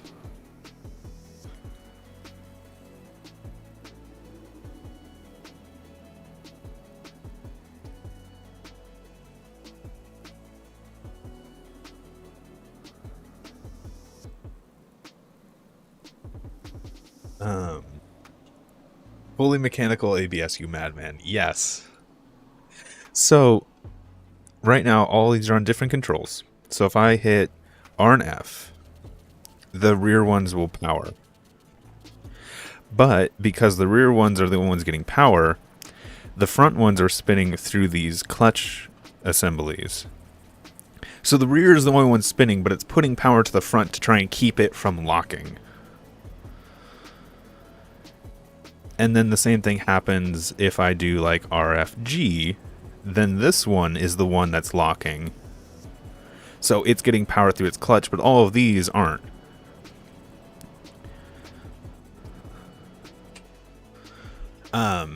That being said, I'm going to go AFK for a little bit. I will be right back. I'm going to put up the intermission screen, and I will return shortly.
I have returned.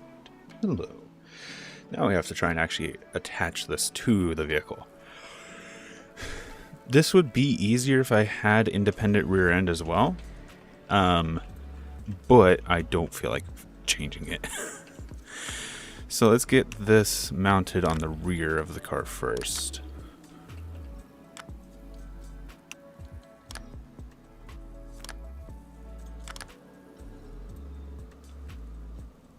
So what we need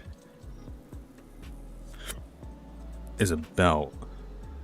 But I'm also going to need more room here, so I'm just going to raise these out of the way for now.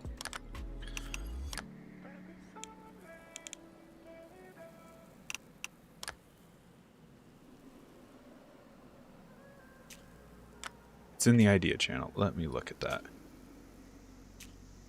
GearBlocks. Creation ideas?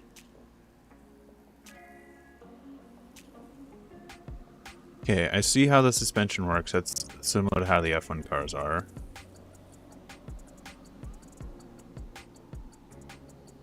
Okay.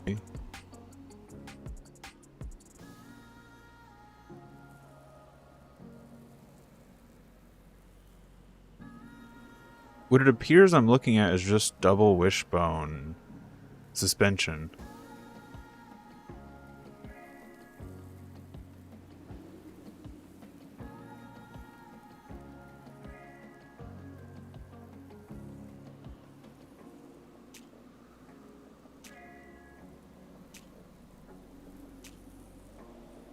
The front is, I'm pretty sure, that's the...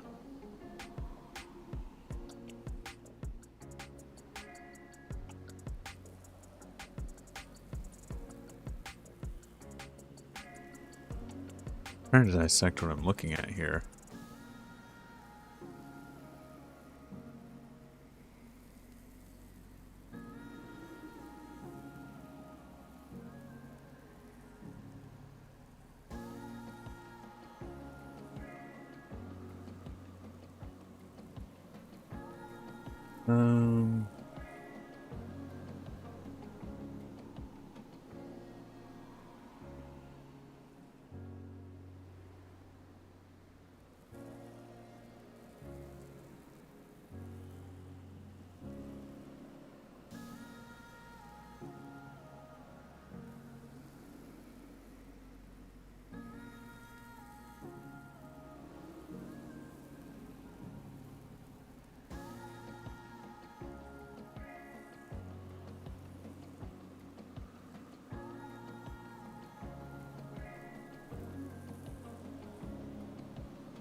Yeah. From what I'm looking at, one of them looks to just be double wishbone.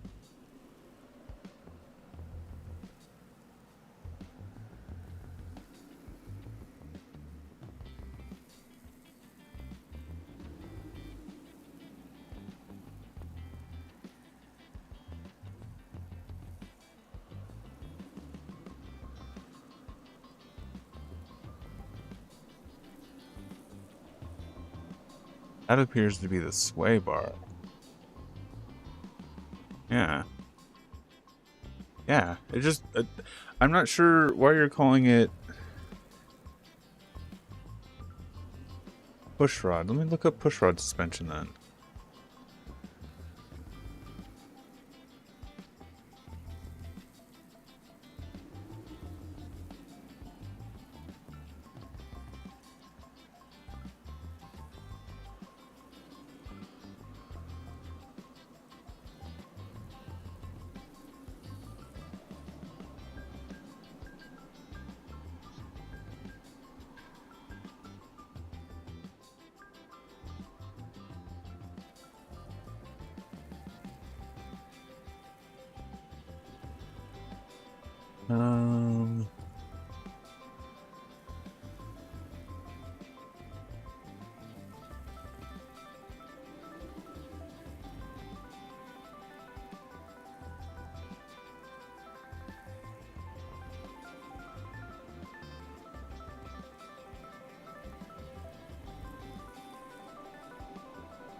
Okay, so the attachment to the actual wheels is a double wishbone style, but where the suspension is actually attached is the push rod.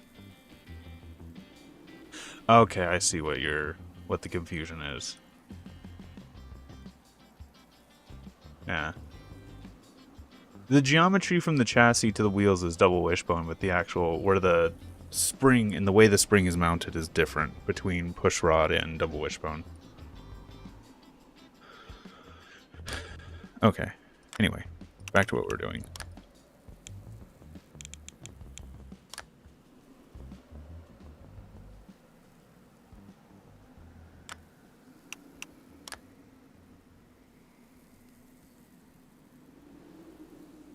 Okay. So, what I need is essentially two small struts here.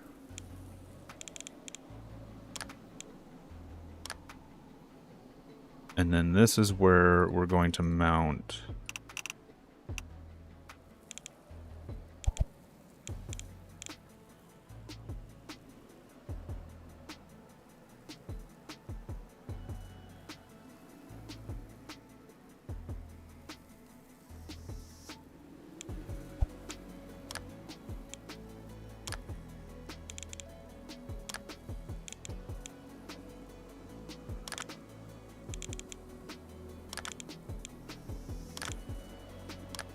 this one's going to stretch all the way over here. This one's going to stretch all the way over here. And I hope we have enough room for the clutches.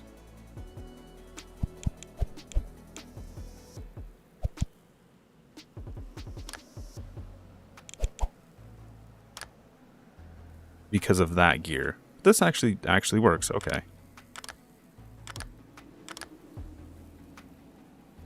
And these are going to engage at 0 and disengage at, I don't know what this needs to be set to, so we're just going to do 200 for right now, and we can tune this later once we actually get this working. And then from here we are going to have belts.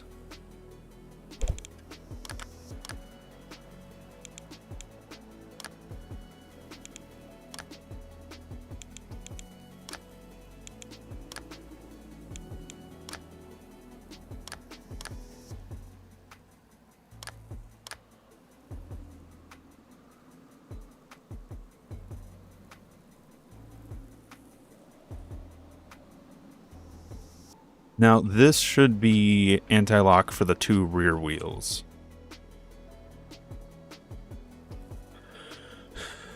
But that's not enough, because now we need to actually push this power to the front.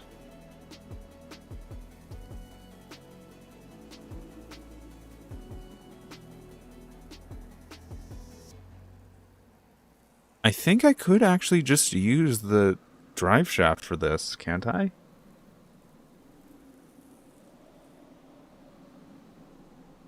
Effectively, I would be making this all-wheel drive to some extent. Also, I forgot to take the intermission screen off. There we go. There we go. I don't see why I couldn't just run off of the drive shaft in this scenario. So I would need to make room for it.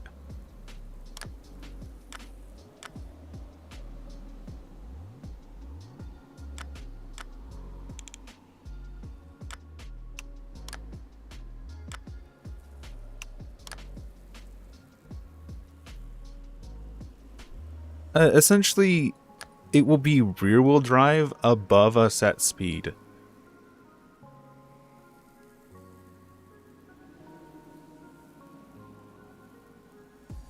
But as soon as that initial acceleration is done, the all-wheel drive won't technically be there anymore.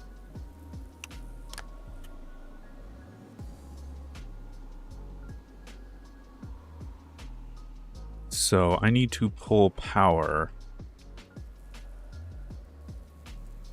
out from... I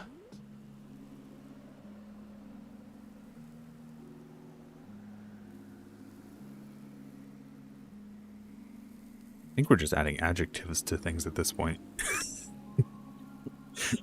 I'm not sure what you could call this monstrosity that I am making.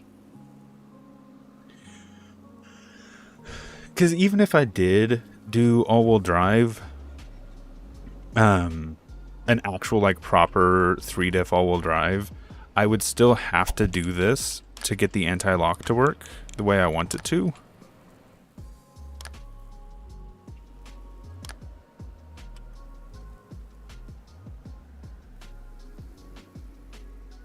Because now I have to provide power to these front wheels.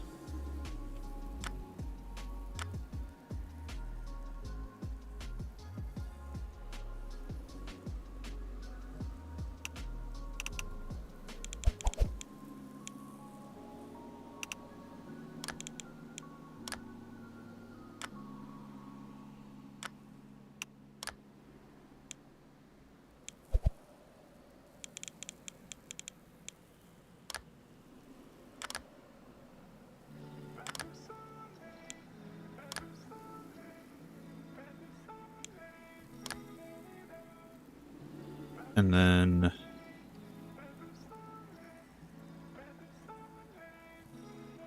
these are going to come in.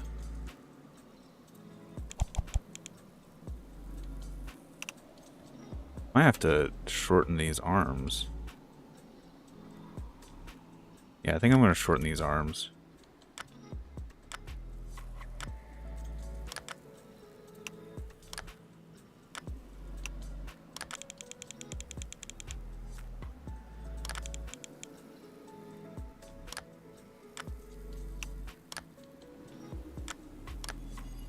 And then that also means I need to shorten the steering arm.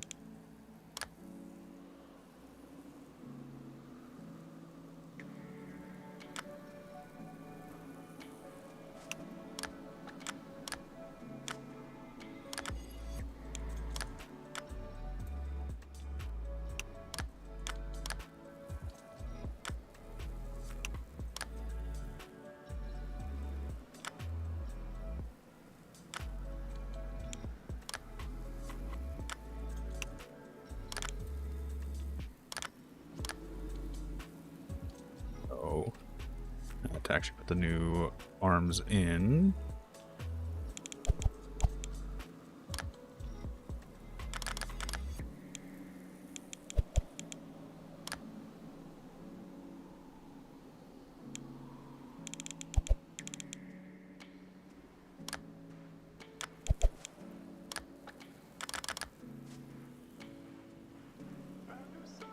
That's the front end dealt with, so 1, 2...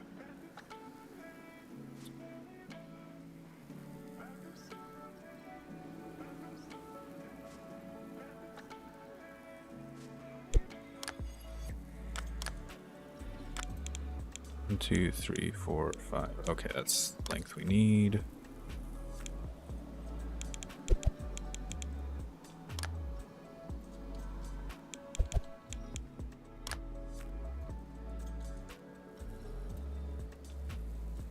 And then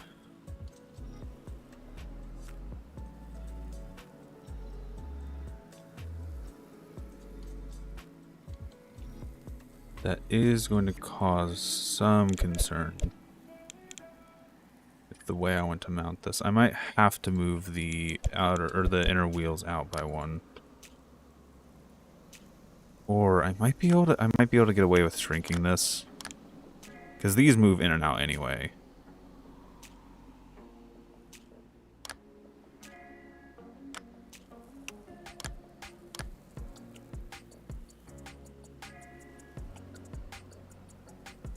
I'm not going to be using a differential for this. I'm not going to be permanently putting power through this. This is just for the anti-lock brakes.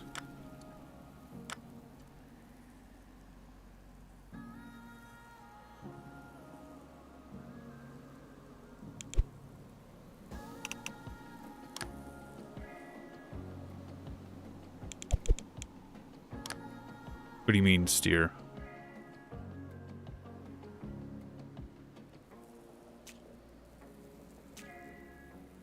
No. They're not going to be directly powered. They're going to be connected through a clutch system, so they're not going to be connected unless one of the wheels is stalled.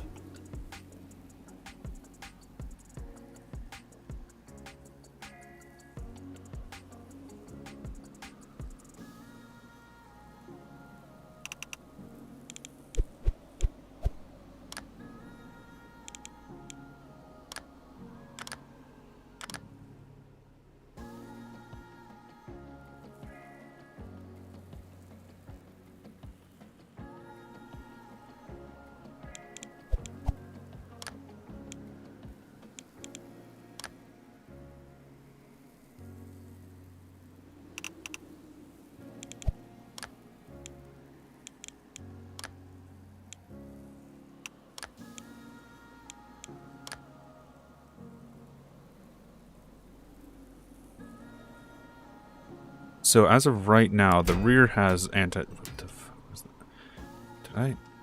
Did one of these not connect? Ah, one of these didn't connect.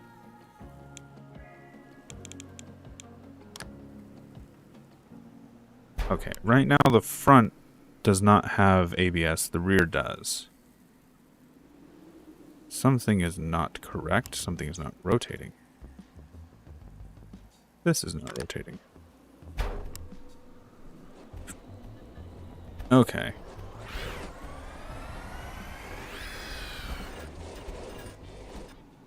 This is effectively working how I'd expect it to. This front suspension's a little bit spongier, but that's also because I reduced the length of the bars, the wishbones.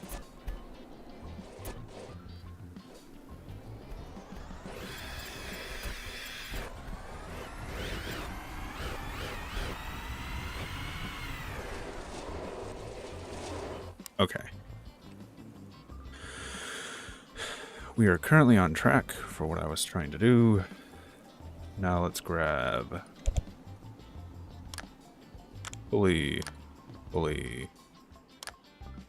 and then make my little weird assembly on top here.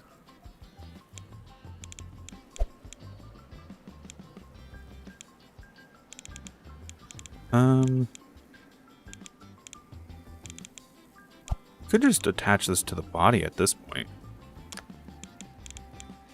To be completely honest, there's nothing meaning we have to put it somewhere. We do need to eventually get this power to it, but that should be fine. Is my no, there's no chassis flex. It's just the suspension bending. Just kind of intentional. All right.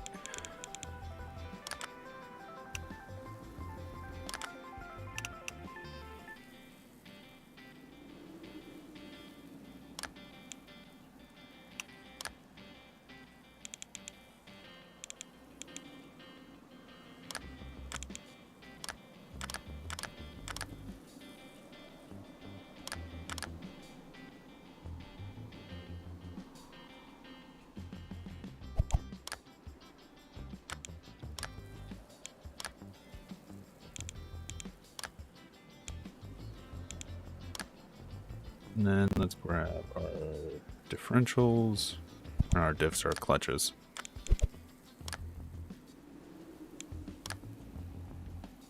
And then let's copy these values to here.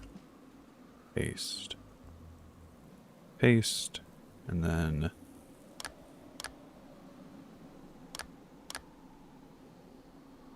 that means the front has ABS, and then as soon as we connect this up,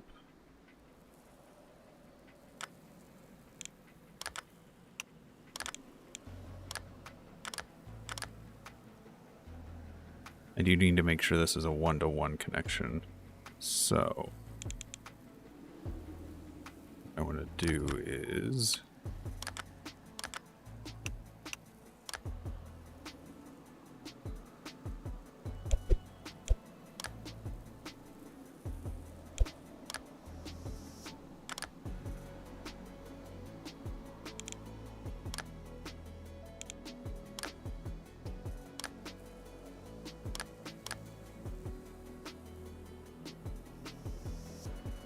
Now, my front and rear should be locked with ABS.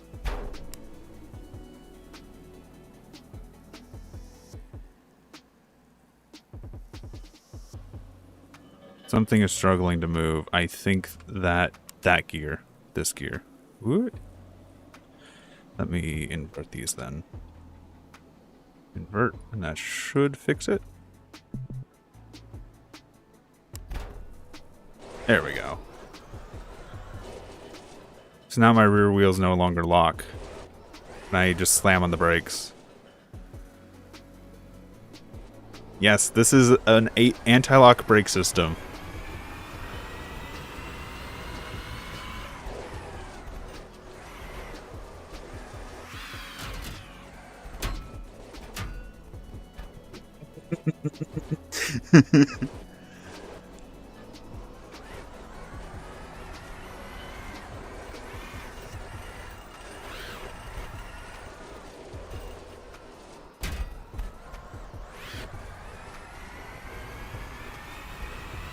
Okay. Give me a second. Let me let me stop crashing this for a second and I'll explain. I actually have a demo over here. Oh, I do realize I might have forgotten something. Yeah, I forgot the front and rear ABS. Okay, I'm just gonna put it here because it'll work. Okay.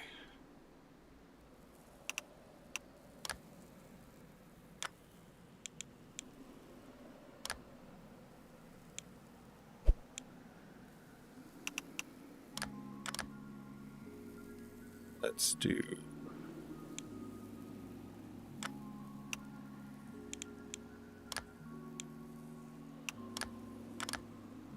And then once I get this built, I'll explain it in more detail.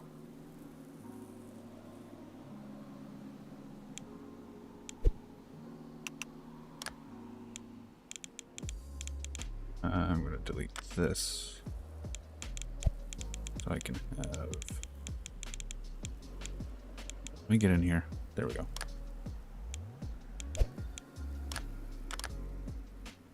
In the future, if I make this into like a proper concept, I'll eventually make it better for the actual build that I want to do with it. What's stopping you from going there? Oh, I see. Okay. All right. And then.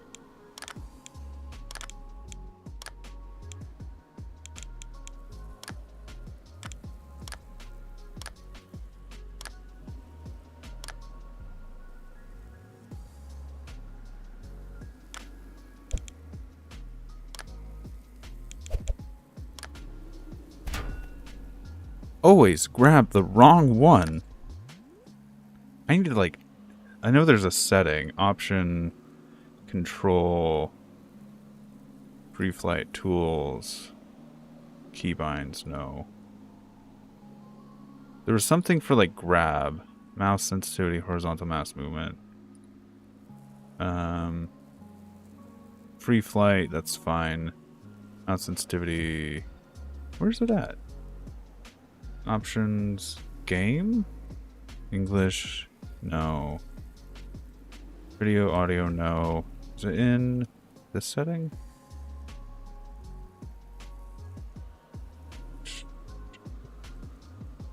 I swear there was a controls, advanced options. Alignment targeting. Under crosshair. Okay. So.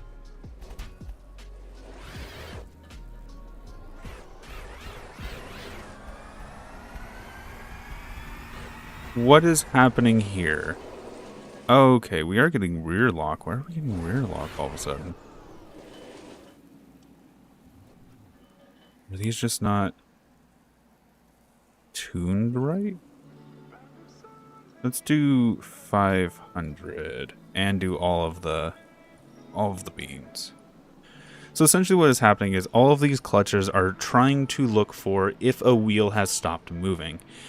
if it has stopped moving, it will try and pull power from another wheel that is moving, is what's happening.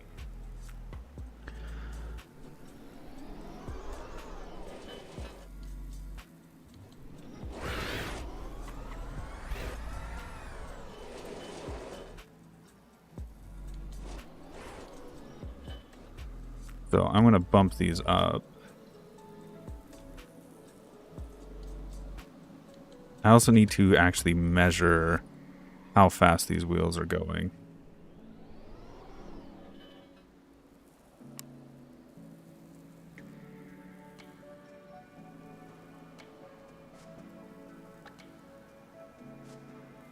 So if a wheel is moving under its own power, it'll be fine. But if it's not rolling, it will try and essentially apply more brake to a different wheel in order to get it more spinning.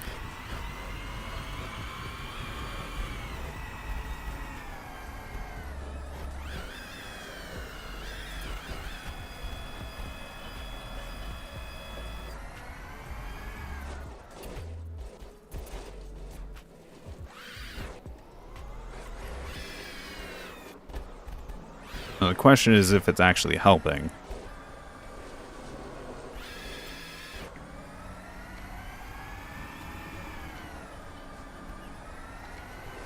Braking seems stronger, just in general.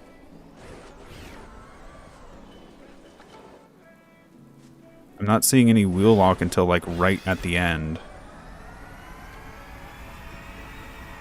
Because right about there is where it actually should engage.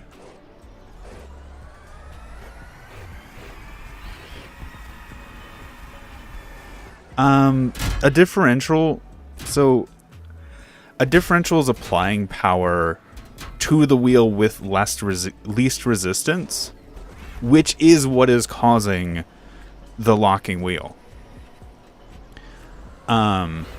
If the wheel doesn't have any resistance, meaning it's not rolling across the ground, the engine's not putting any power to it, and it is allowed to just freeze because the brake is applying pressure.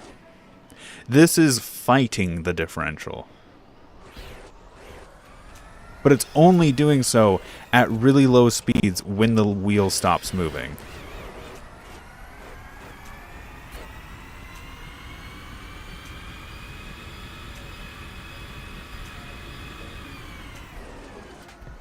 Yeah, ABS is part of traction control.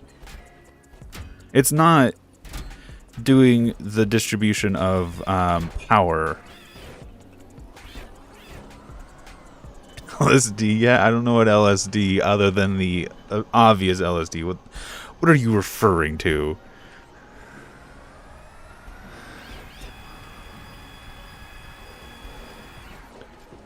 Limited slip. Yeah, limited slips are built into the game. They're not the best. Some people have built custom limited slips into the game. Okay, a few things I need to do. LSD, yes. LSD has another acronym to it.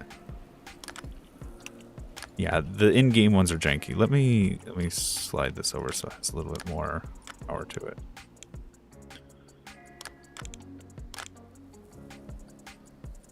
Oh, I can't slide it over because the suspension's in the way. Can make it stronger.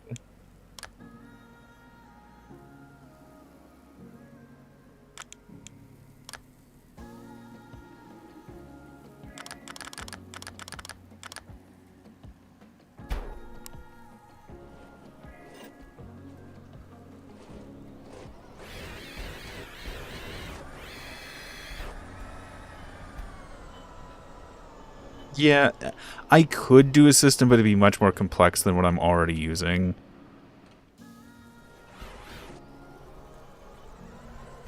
Where are you engaged?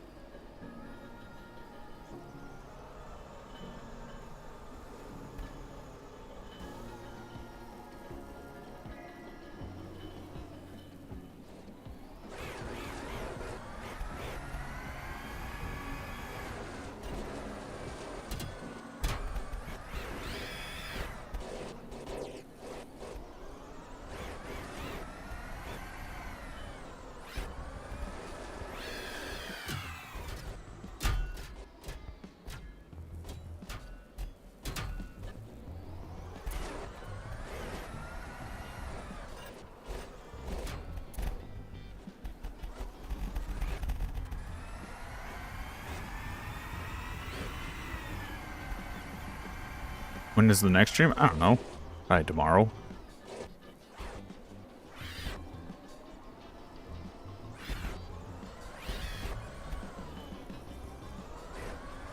Ah, FA, but that's the point. We're trying to create systems to make an unstable wheelbase stable. I'm not liking how hard this torques in. So what I want to do is I want to reduce this a bit. And then I need to apply this to all of them. I do see one flaw with what I've currently done, is while it does work, the way it's trying to steal power could also make this unstable at the same time. Because essentially what we have here is... You're not even connected. So we hadn't had four-wheel ABS this whole time. What? We might run into an issue where one wheel... Basically, if this wheel locks up, this wheel is the one it always takes power from. Or if this wheel locks up, this is the... It's just... I'm concerned that the power distribution, because of the system, might be wonky.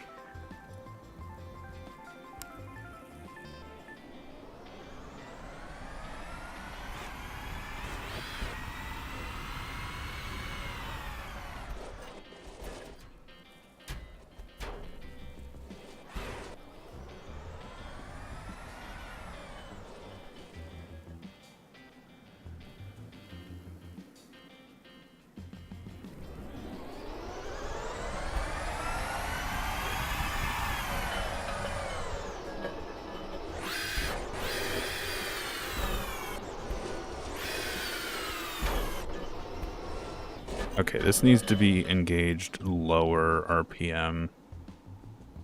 Like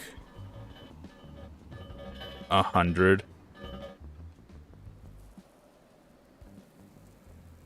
If not, it's just providing power way too long for what we need it to do.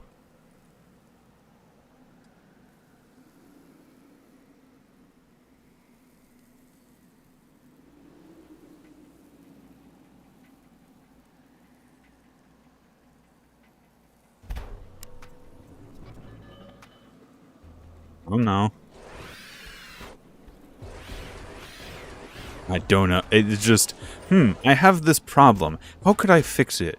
How could I essentially take the act of something stopping and measure that? Okay, I can do that with the flywheel clutches because I can set them in reverse so that when it's too low, it engages. Okay, I can measure when something stops. Now, how am I going to get power? I could do motors, but also I could just use the wheels. I could actually just attach electric motors to each of the wheels and do it that way.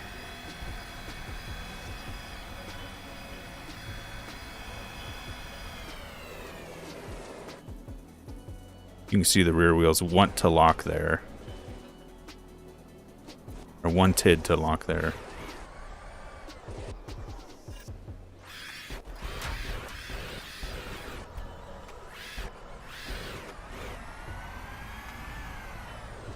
I've reached a point where I'm actually, like, I'm braking hard enough that I don't think I...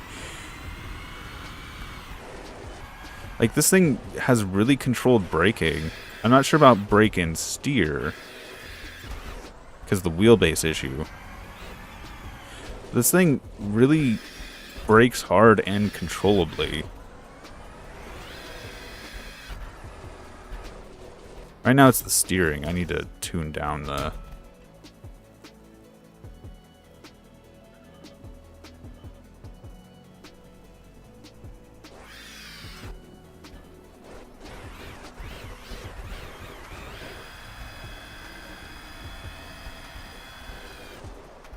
Yeah, I could connect it in square.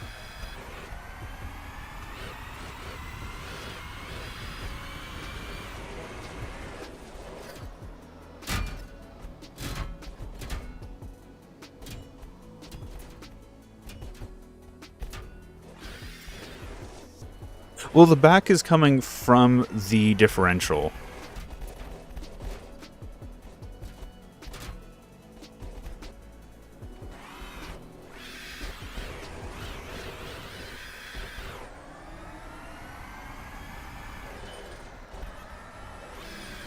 Which I could, I guess, attach a differential to the front and do it that way.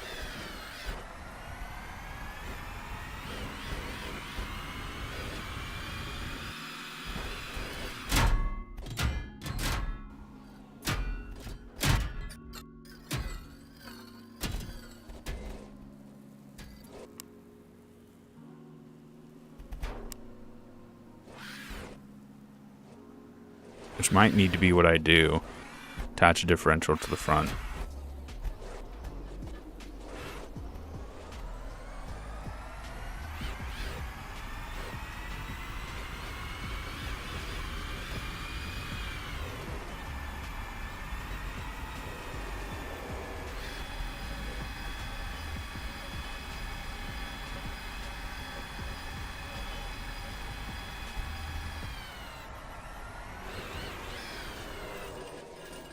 Or I could, like I mentioned before, do like 4 little servos on the motors, or on the wheels.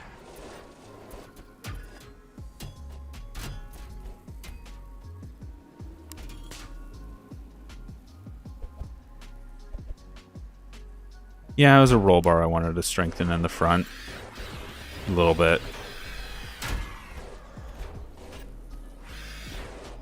Because I shortened the wishbone arms, and as a result, it got weaker because pivot points changed.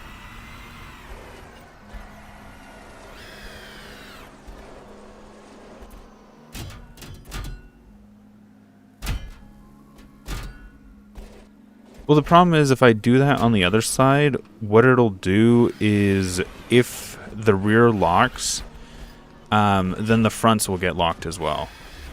Like, locked. Because there's no difference between the front and left right now. At least at the rear. Or the left and right at the rear, because it's just a differential. The electric motor we're using right now is because this is a test platform, and I don't feel like having to move a combustion engine every time I need to reposition this stuff.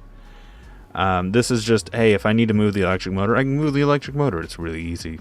Instead of having to rebuild all the crankshafts every time I so much as touch the engine bay.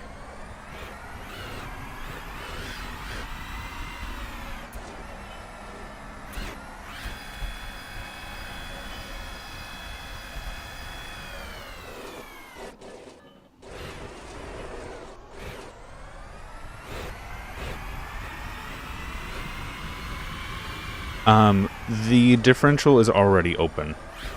There is settings, and it's already open.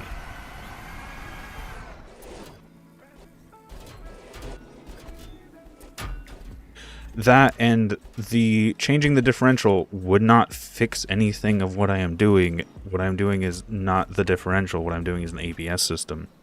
Telling me to fix the steering to improve the ABS system doesn't do anything.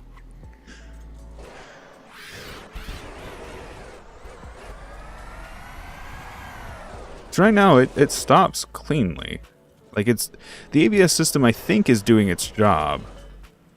The problem is right now the power differential between the front and rear is the problem. So rather than input this here, I want to run a differential real quick for the actual front input.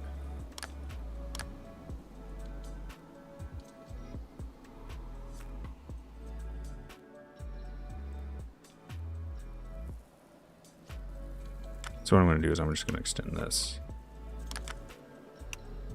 Extend that. And then this is going to go up.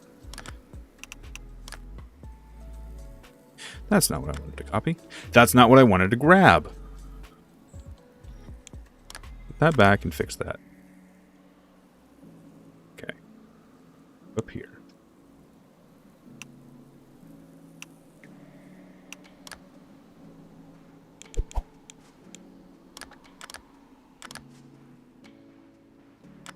So essentially what I'm saying is if I'm going to do this, I might as well make it all-wheel drive.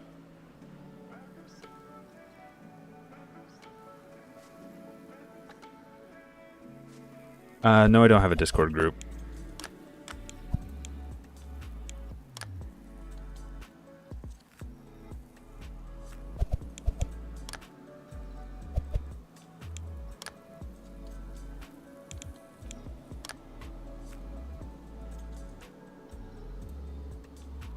If you'd like to see why not, I have an entire announcement video where I talk about it. Anyway. Also, I realized that this gear ratio might actually change the... So I am going to have to do that gear ratio. So you are going to get deleted. Because you are no longer the connection I'm going to use.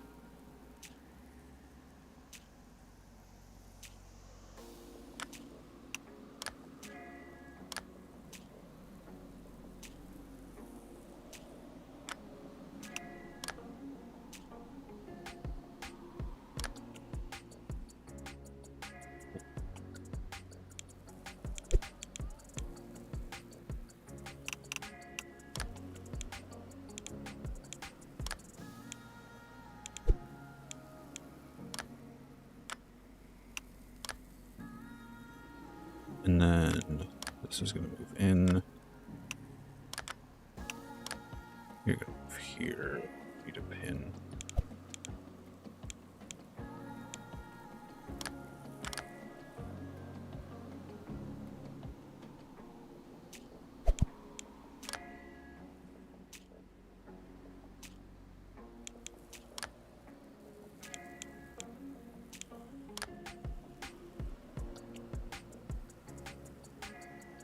Something's not mounted correctly. Or are you not mounted?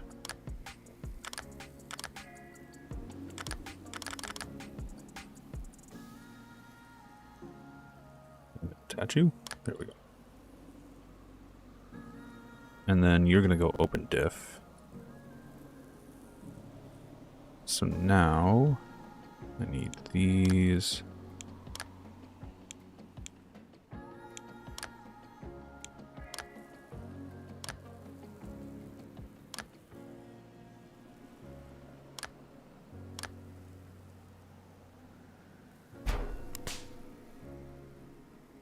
Why do you rotate? What? Did my face literally hit this bar? Is that what just happened?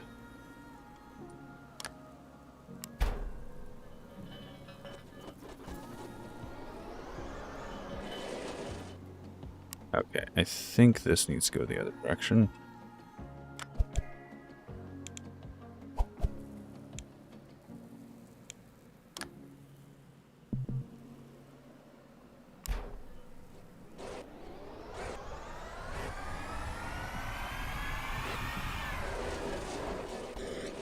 Ooh, this feels quite a bit better. I don't know if Scrap Mechanic will get a update this year.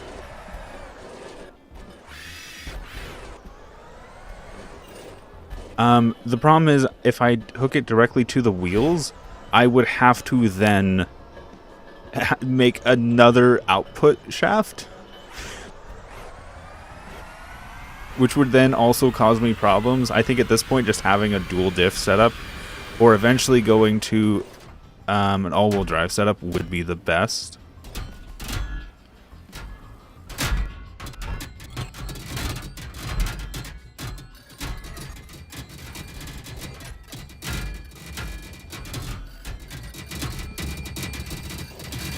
Have a good one, Robin. Okay, I was just waiting for that to happen.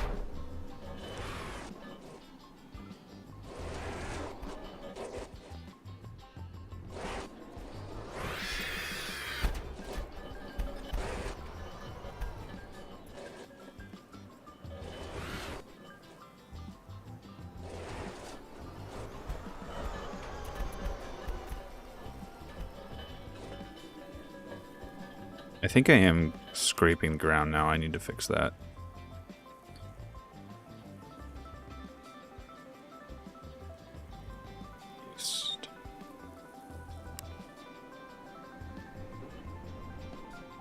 I think it's the rear as well, though.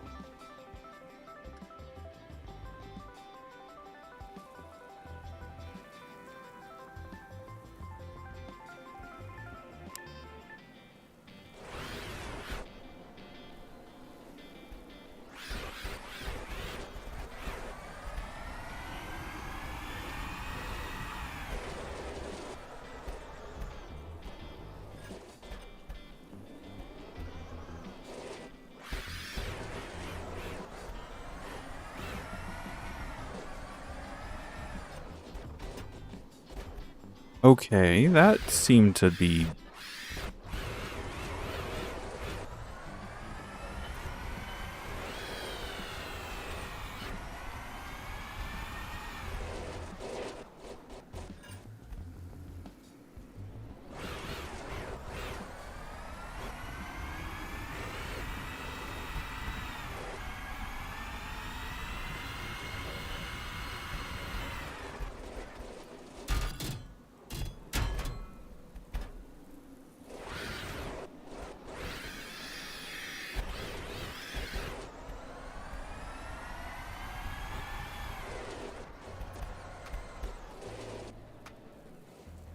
I think it needs to engage softer.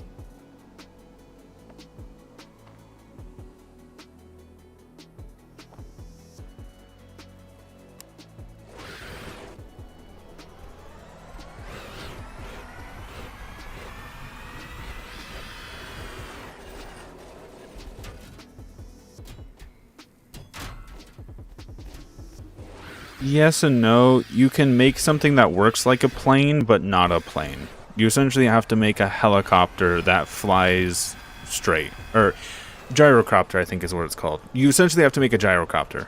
You can't just make a plane.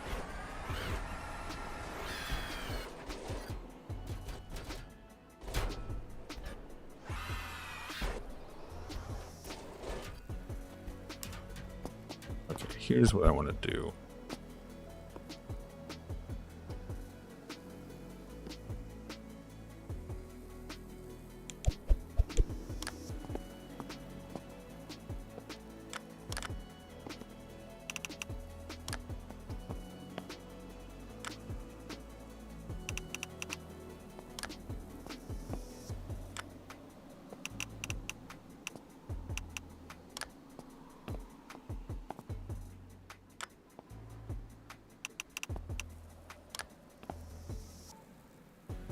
No, I've not made a drift car.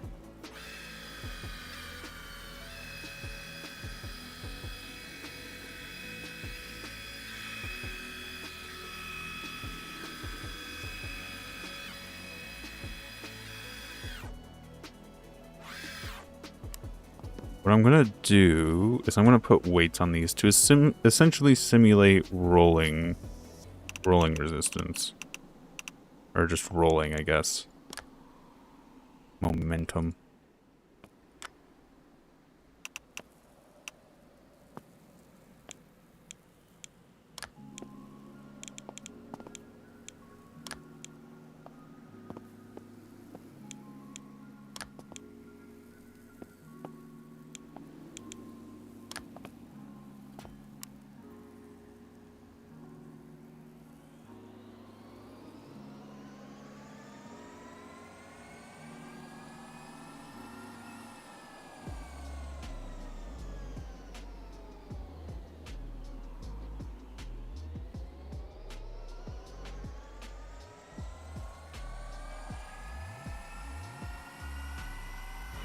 So the front wheels are spinning, that's the anti-lock, preventing them from coming to a complete stop.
I'm going to leave the bars on there just for the sake of... Where did I put the pin in? There it is.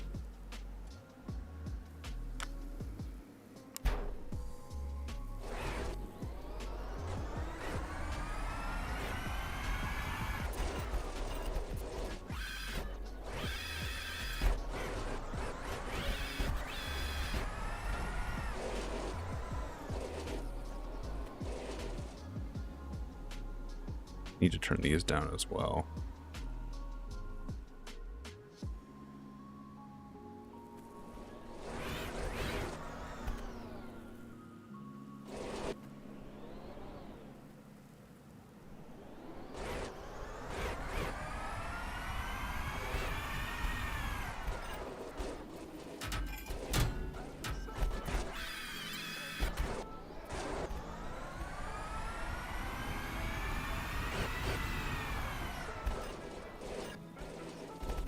Yeah, I can see the rear wheels are still locking. So this isn't strong enough. So I'm gonna go back up to the top.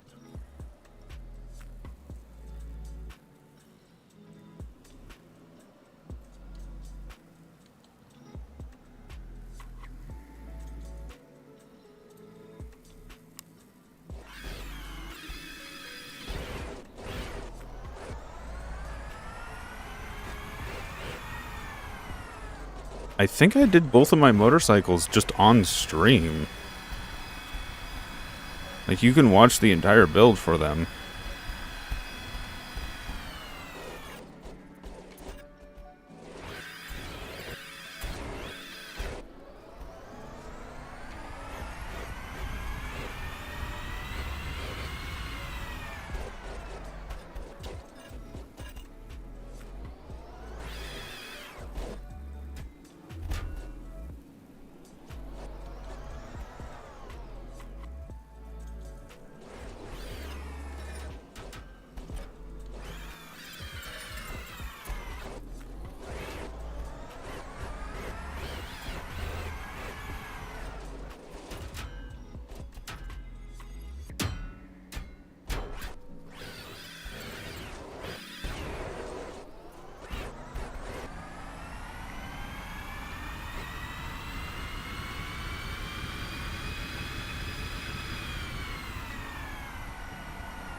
I'm tempted to do the electric motor concept.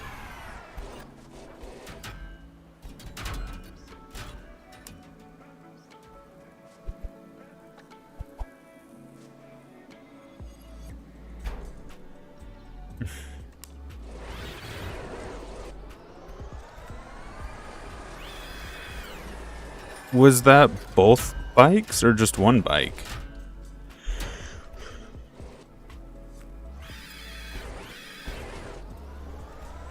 It's only 14 hours.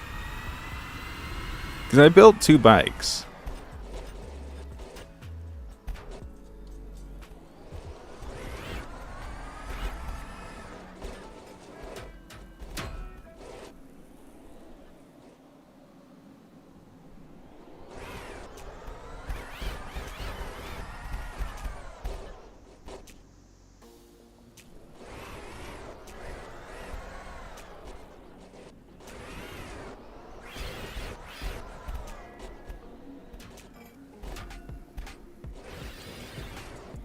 I think the problem is the front has too much brake power, and what might actually be happening is when the rear end locks up, it's putting more brakes on the front, which is then in turn lifting the rear more.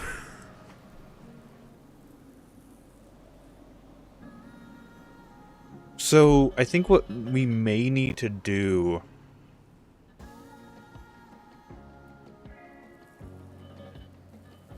I have an idea. I have a theory. Which could be completely wrong. Right now what I'm doing is... if a wheel is locking, I am trying to push power to it to unlock it. But as a result, I'm putting more brake force on the other wheels.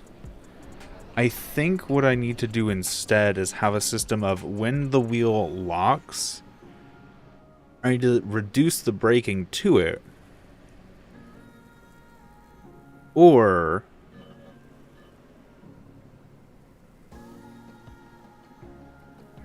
yeah, that's the issue. I'm increasing the brake force to the other wheels rather than just reducing the brake force to that one wheel.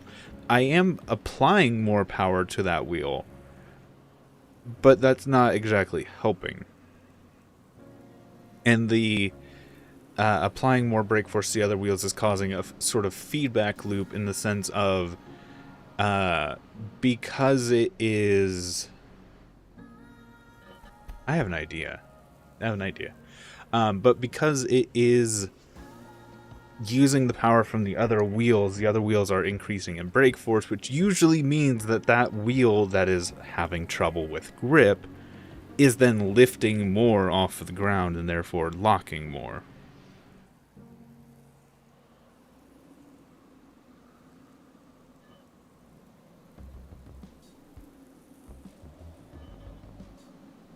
But I'm having an idea with clutches.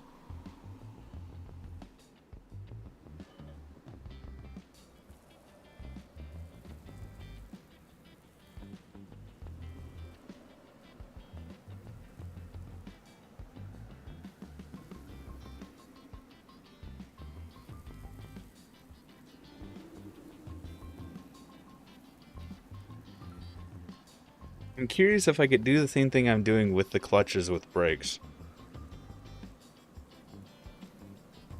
That's what I'm thinking, Blue.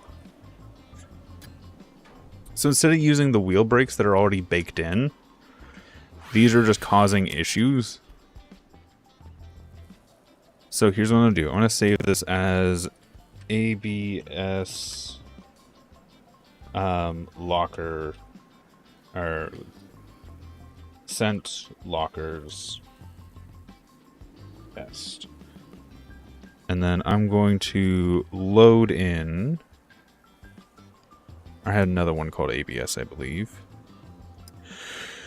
That didn't have all the junk on it. And we're going to restart with this design. So this is the old one. This has slightly different suspension, which is all fine and good. But it has none of the ABS stuff on it yet.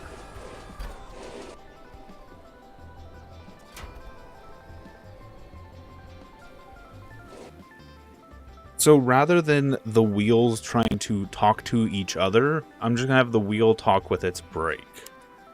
So what I'm going to do is I'm going to turn all of these brakes off.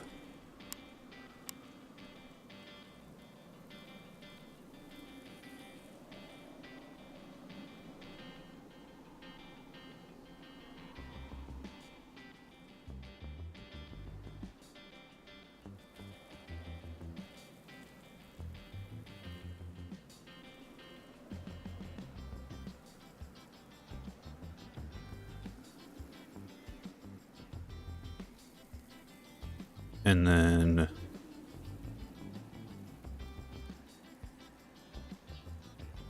actually I kind of want the other one's front end now.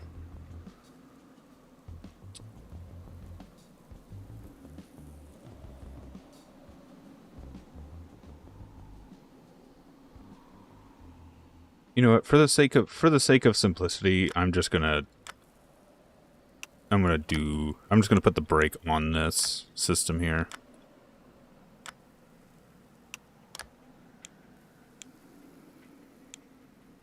I'm just going to put a brake like out in front somewhere, or on top even.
Essentially, I'm just going to run a belt up there, and this is going to be the brake assembly for the time being.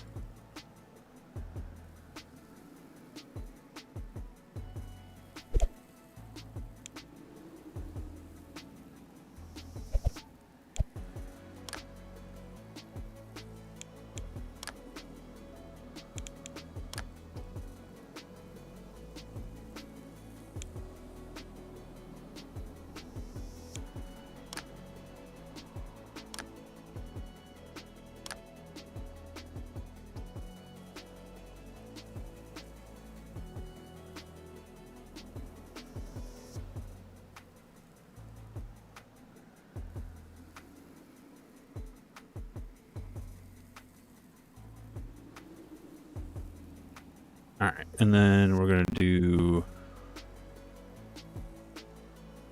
clutch. I could just do this clutch, honestly.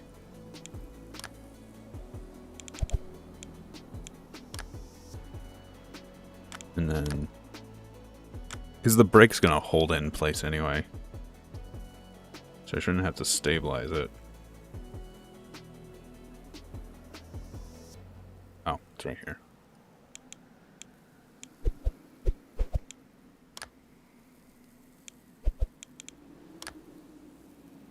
So now, what I can do is the brake will disengage at lower RPMs. So the brake is basically going to be more linear, engage at 2000 RPM. Or I can just have it completely disengage at a certain point.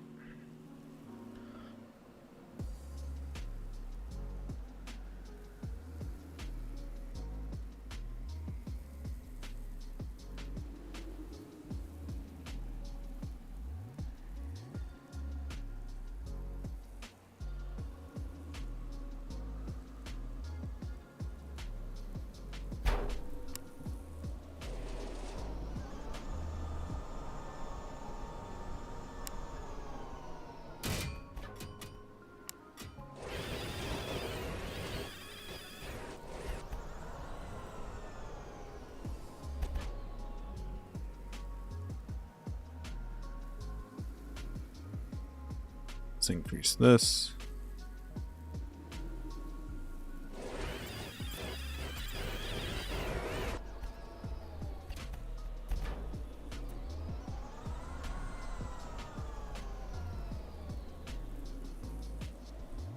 And let's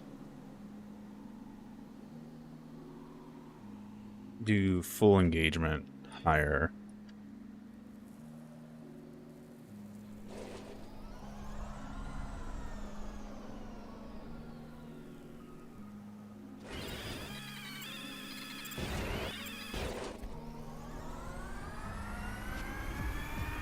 Also, that wheel's just not attached, which I've just noticed.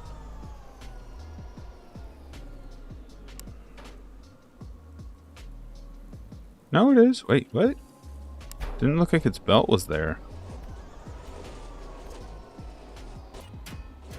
Oh, did it snap at some point?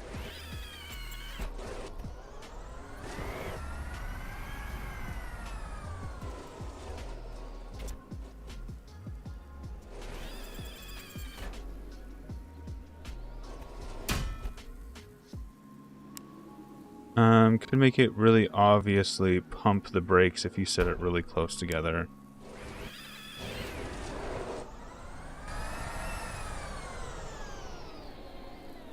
But as my speed goes down, so does the torque.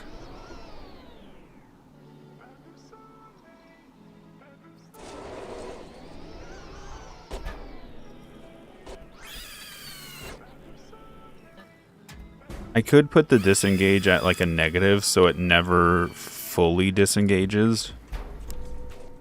I also realized an issue. This wouldn't work if I was going in reverse.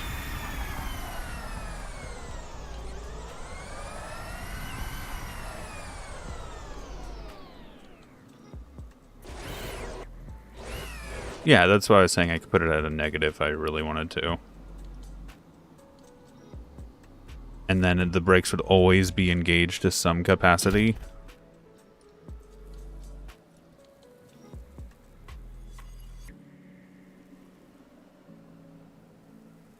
Or I could even just have a slight bit of wheel brake here, but...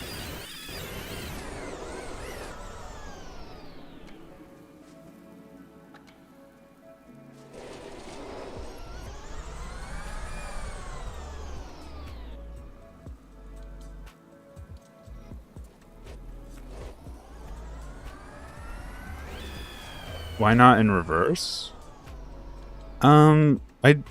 I guess it does. It doesn't measure negative RPM, does it?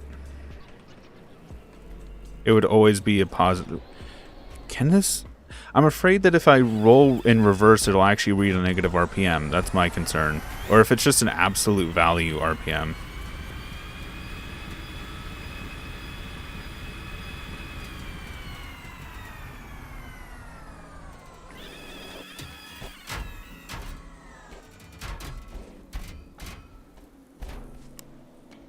Let's do the same system to the rear wheels now. Except for we might actually have room for it on the rear wheels.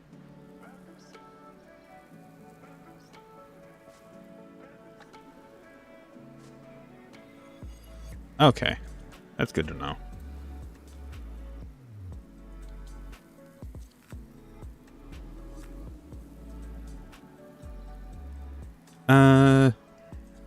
You know what, fuck it. For the sake of simplicity, I'm just going to do like I did in the front and just put it above the wheel.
And then what I'm going to do is I'm just going to copy these values for now.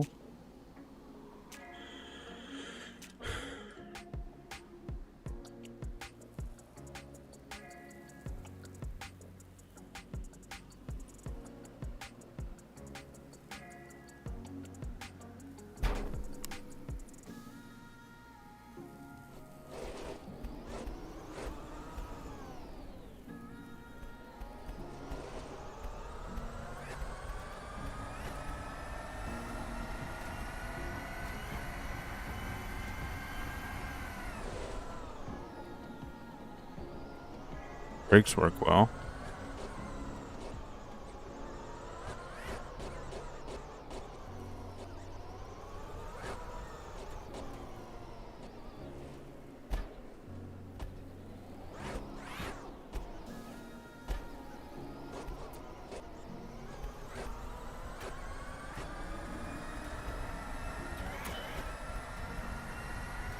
Yeah, I just know certain items can have negative direction, like the drive shaft for engines, and considering you can put in a negative value, that's where my concern kind of came from.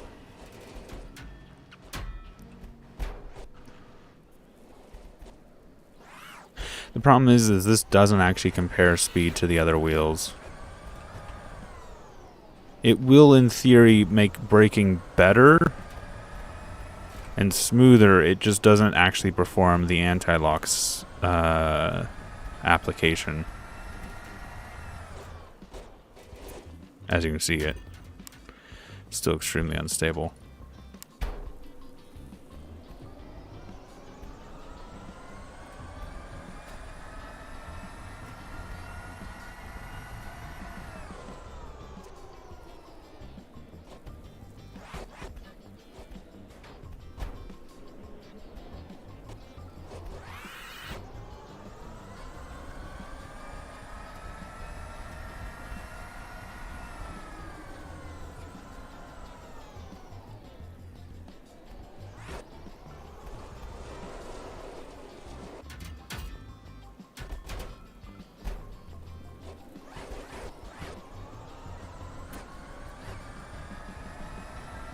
Can you show the car, like the setup of it?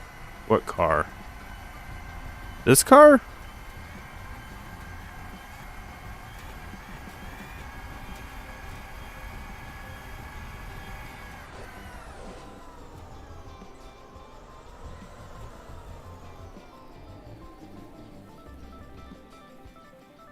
What about the setup of this car? I'm confused.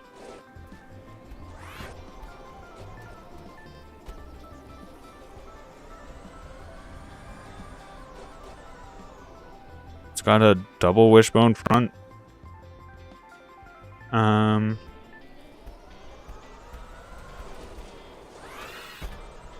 But I want them to match whilst braking.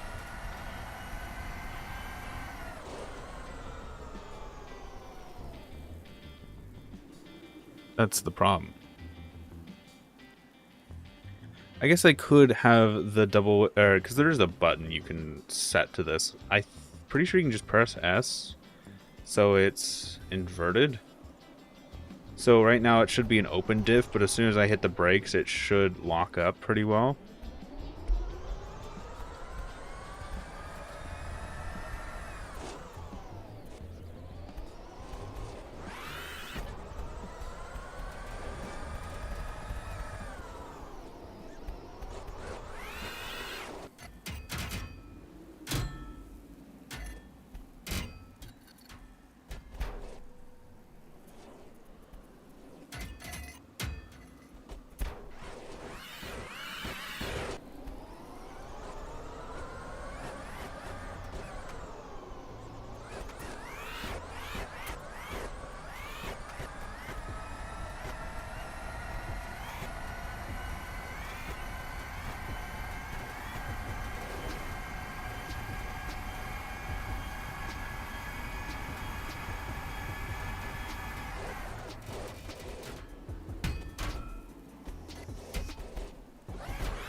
I don't think 10 is what I'd want to go for.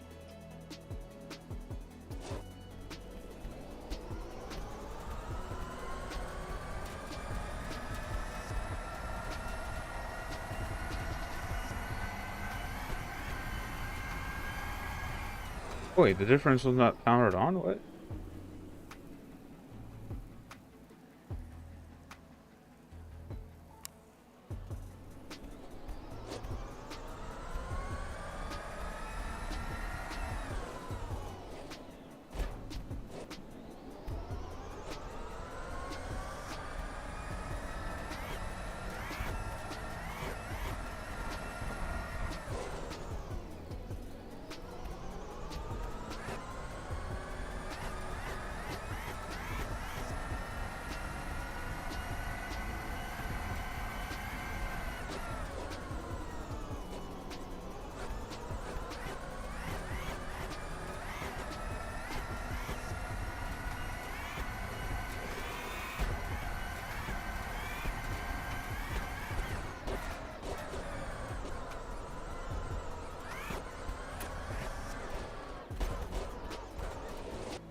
Stiffen the rear, soften the front.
Not particularly. Mostly what helped it was that I reduced the actual turning rate of the front wheels. Turning grip.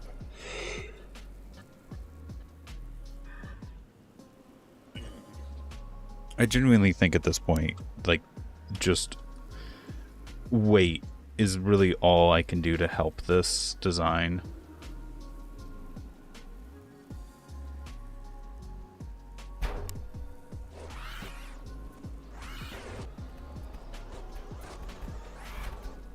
Yeah, we're trying to avoid adding weight, just for the sake of adding weight means slower acceleration.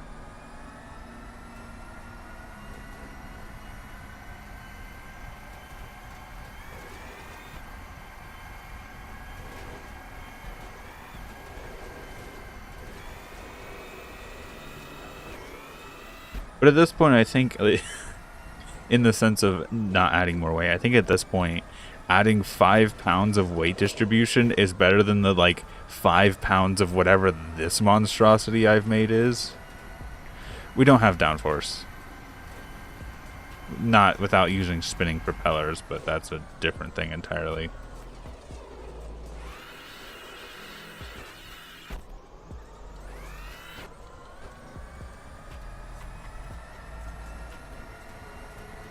I still like these slow stop brakes.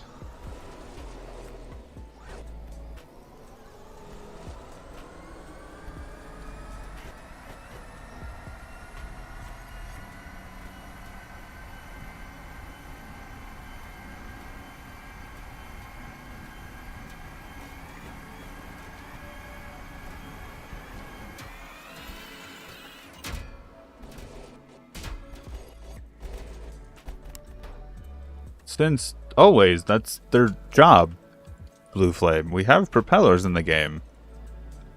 You have to spin them, though, to generate force.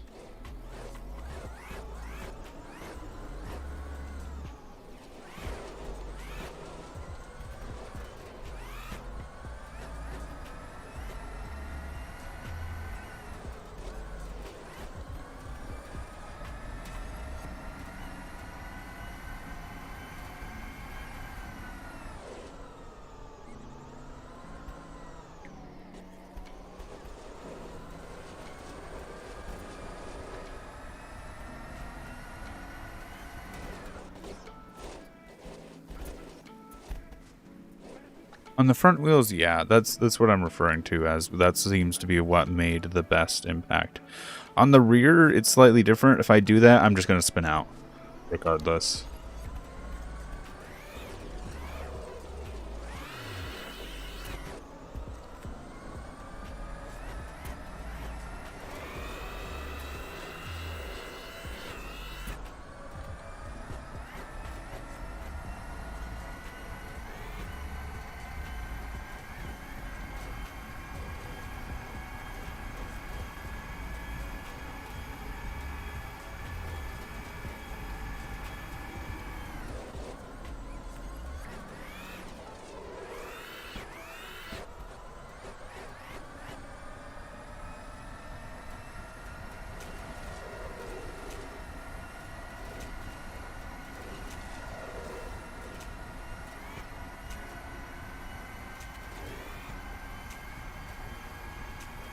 Help what? Turning? Or rolling?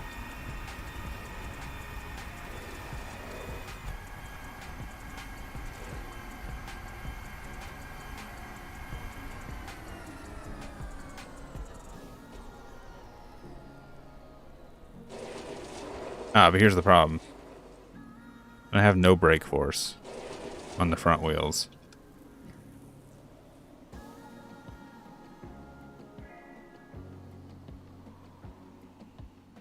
I don't even think that actually affects the just rolling resistance.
Yeah, I think I still like these brakes. These brakes are fun. But I still think regardless, most of this comes down to... Oh yeah, those brakes are really nice. A lot of this comes down to just steering.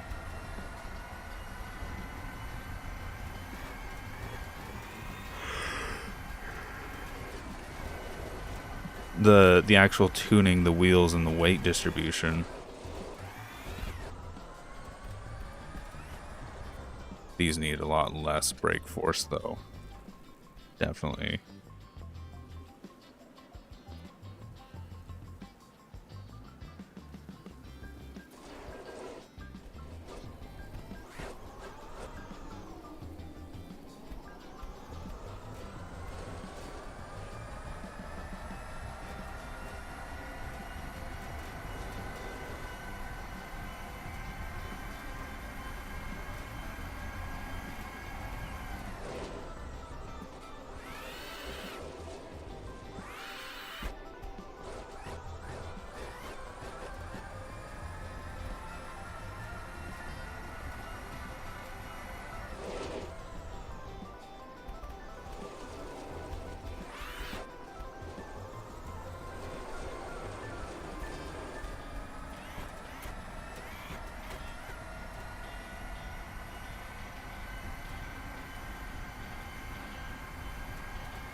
Yeah, that was something else I was experimenting with this chassis. I'm actually curious about something now.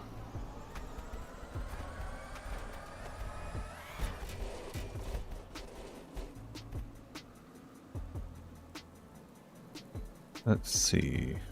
Instead of doing this auto sense, let's do normal and then max speed still at 30, but with peak force really low.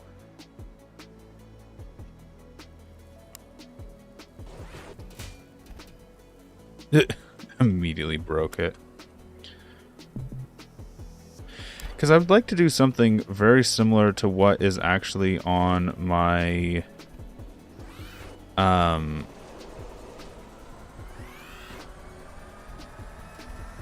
what is it? My station wagon. Like, genuinely.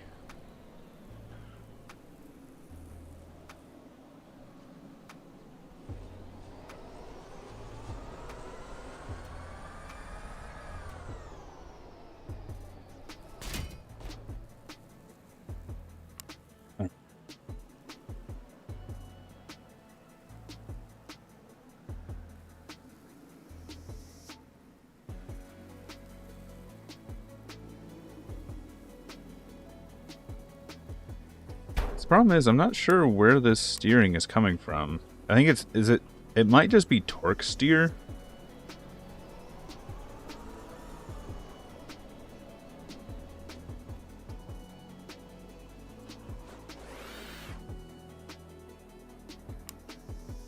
Not sure.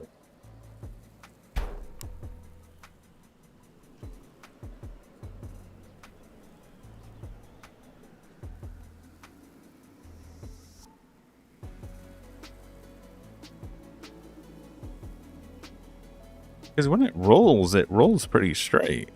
It's just when I accelerate.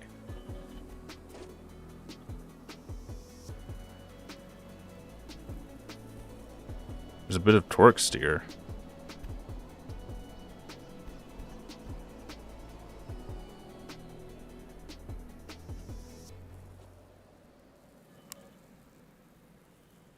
And then with my other design, I'm going to leave that in there just because it makes it stiff.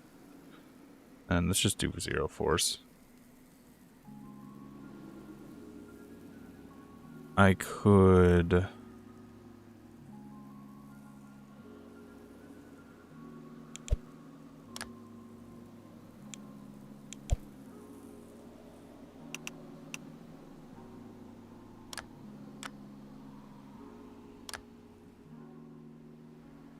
gearing.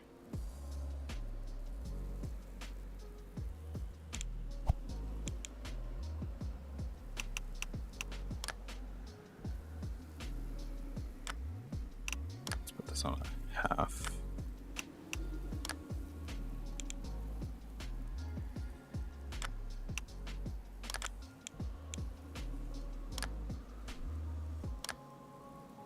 And then what I want to do is put a gear. Nope, wrong gear. And then I want to put a crank handle. I can. I don't know if the seat will allow me to. Yeah.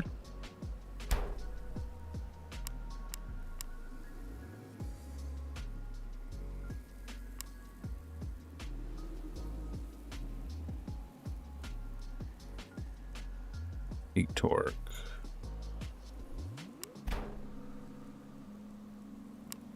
Did I make this pivot? I didn't.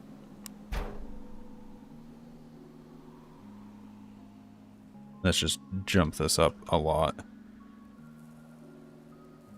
Invert direction.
Problem is I'd have to create something for the torque steer that's going on.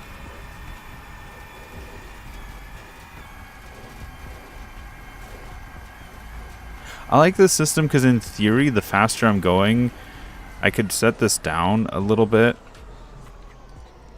The faster I'm going, the less steering I would have. So at a certain point, it would never go oversteer.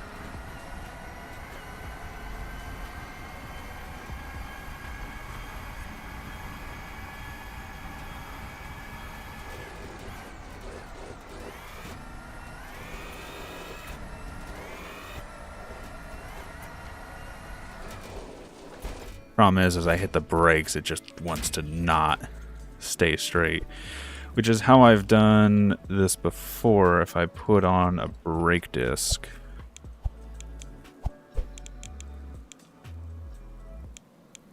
I can't fit a brake disc here. Oh, because of this. That's fine.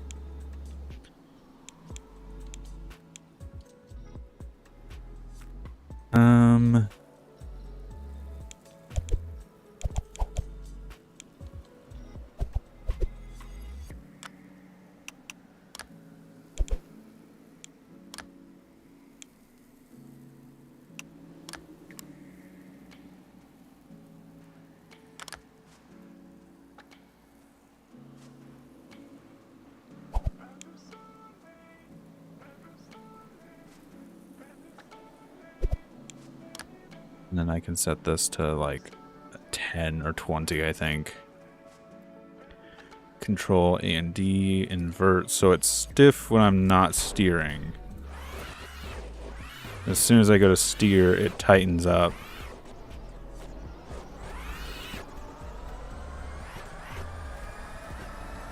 Or as soon as I go to steer, it loosens, and then when I let go, it tightens, so it comes back to center a little bit slower.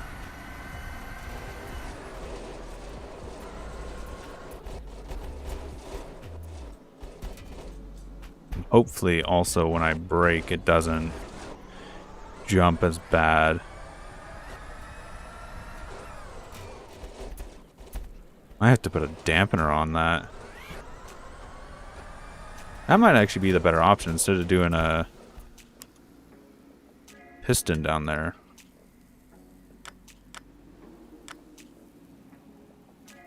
Doing a dampener. Oh, that's not what I wanted.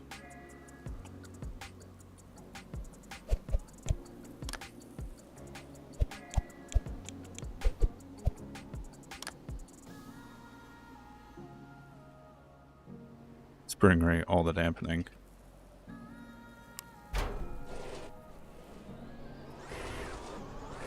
I already have caster in these wheels.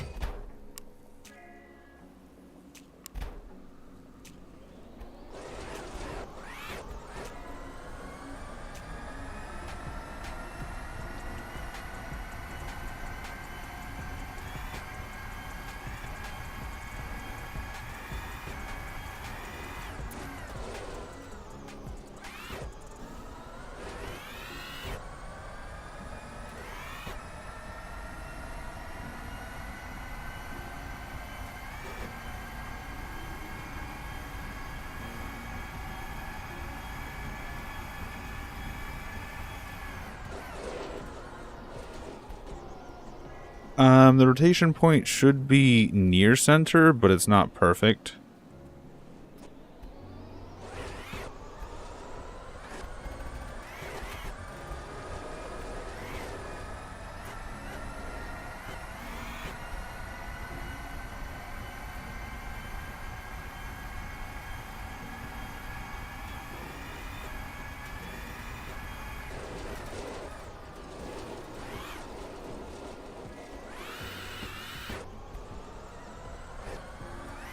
Because right now, what's returning the wheel to center right now is the caster. There's no return to center system other than the wheel's own caster.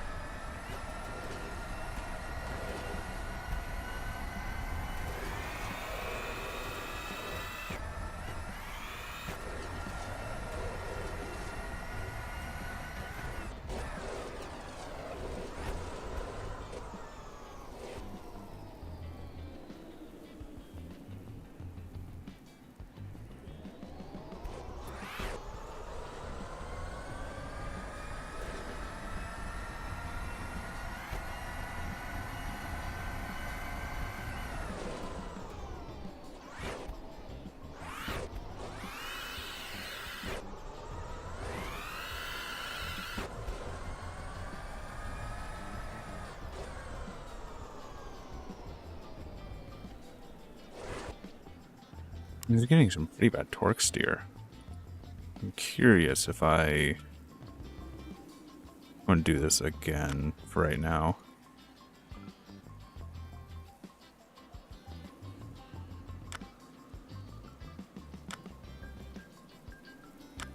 I'm going to put a solid axle back here again.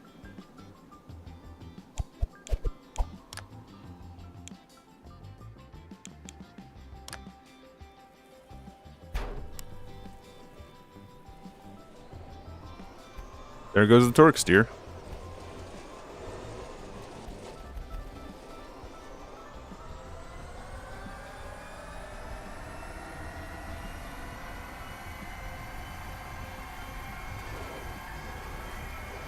However, I am steering harder in one direction than I am the other, which is interesting.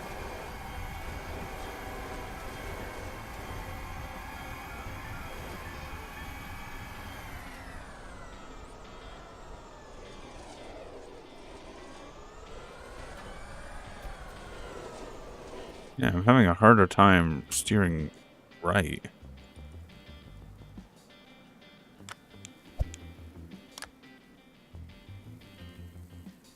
Wonder if it's the way the shock is set up.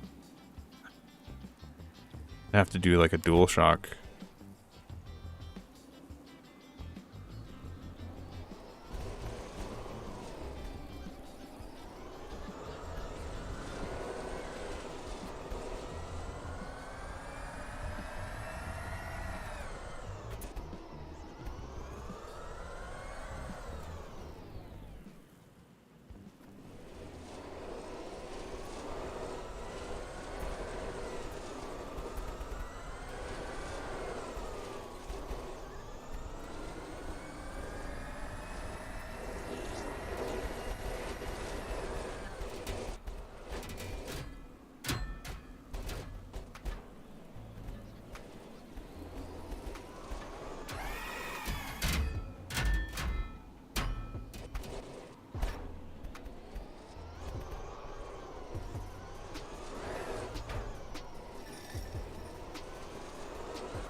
The torsion spring I've had issues with already.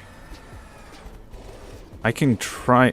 Well, here's the thing as well. The spring's doing the linear action for me. I'd have to put a piston back here and then do another torsion spring. I could do that.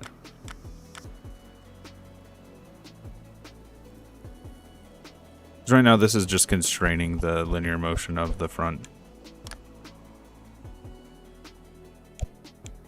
Poorly. The ABS system worked poorly. We're trying something else with the brakes. We're also messing around with steering stuff.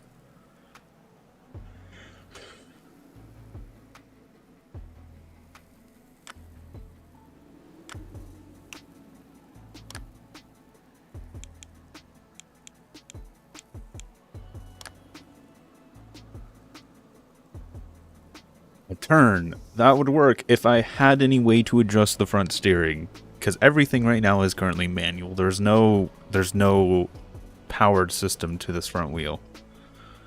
It's all steering geometry. For me to induce a slight bit of right turn, I would have to rebuild the entire front end. Or there are some methods, but for right now, I'm not going to mess with them.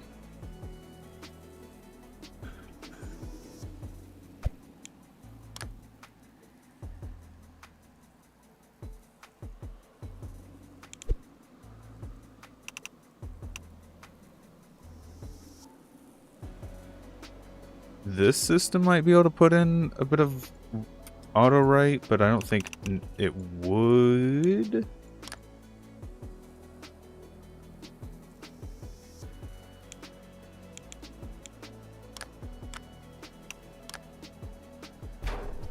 Okay, I don't care about the spring rate. I just need the dampening. Let's see if this works.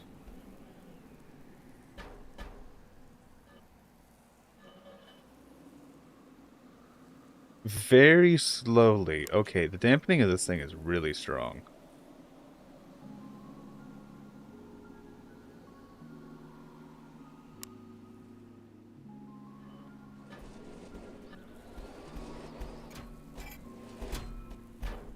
Like, the torsion springs are just really strong, even in comparison to the normal springs. They're extremely powerful for some reason.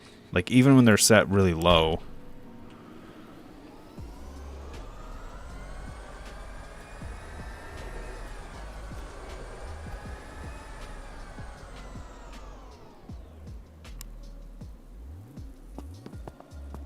Let's try this.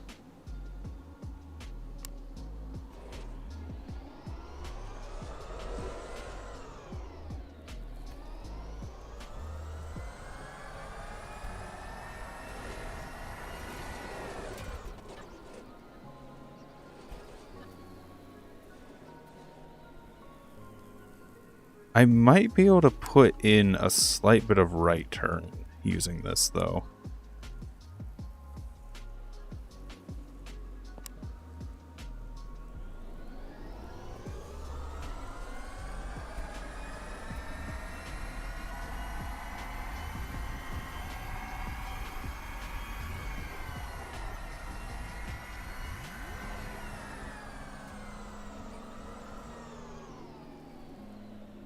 problem is when I hit the brakes, the front end wants to straighten really hard.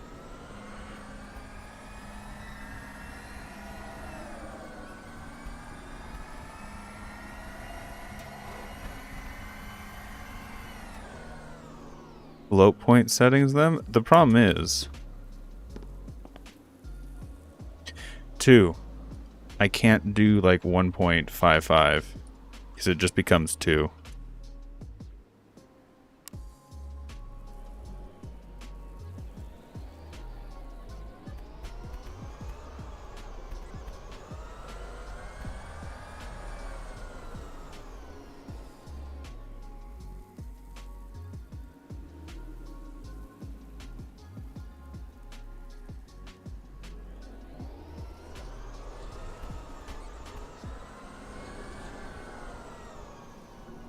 Also, now I can't steer left. Like, at all. These torsion springs are a bitch.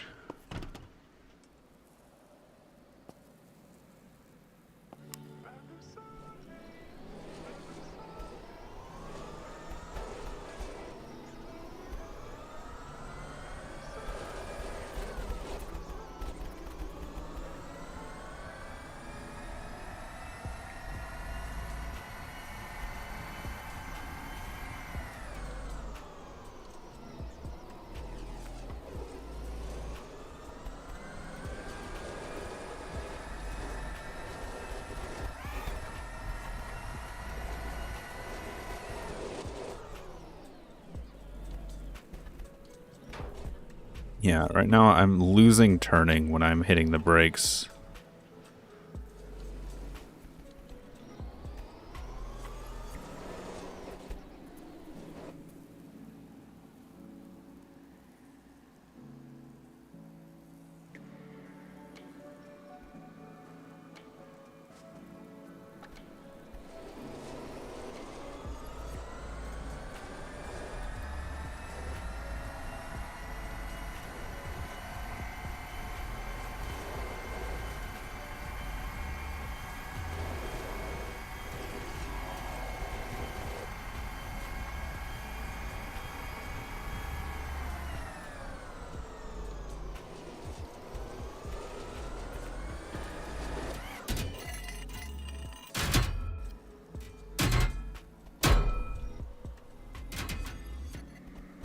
What I want is this to go lower at like 170.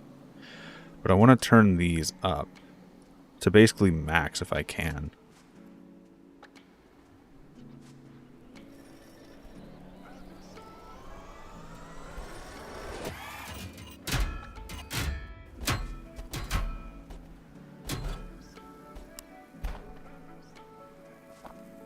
Yeah, this is a dampener. It's just, no.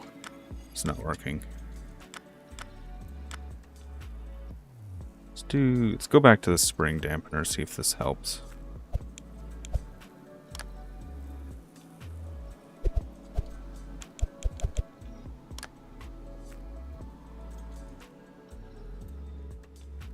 Let's do like 15.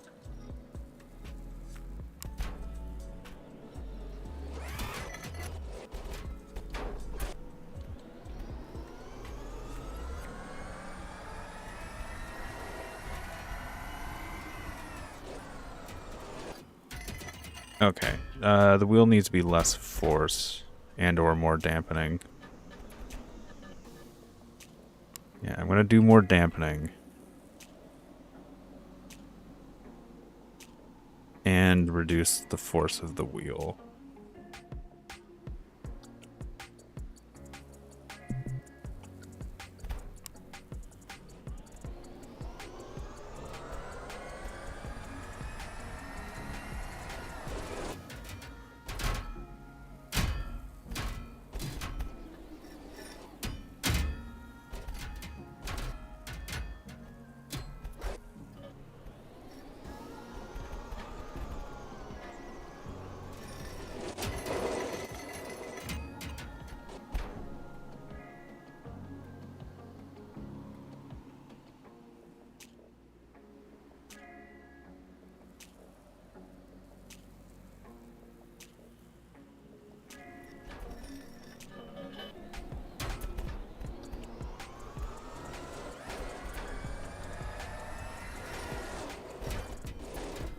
Okay.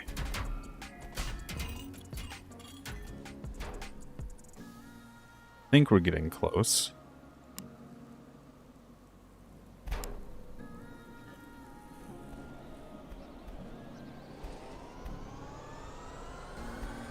I have no steering.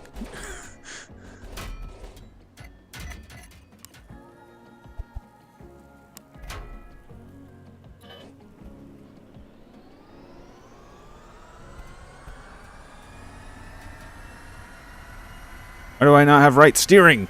I have left steering. A little bit of left steering.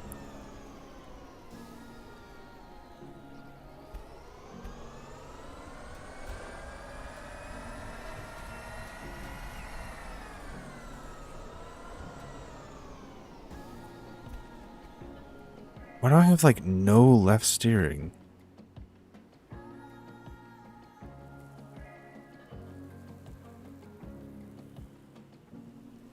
Something changing? I have an idea what it might be. Is it this bar? I'm going to go to a smaller one.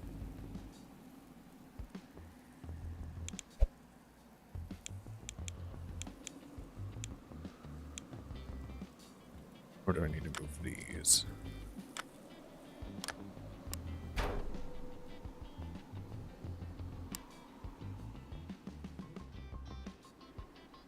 I feel like my rack and pinion might be hitting this.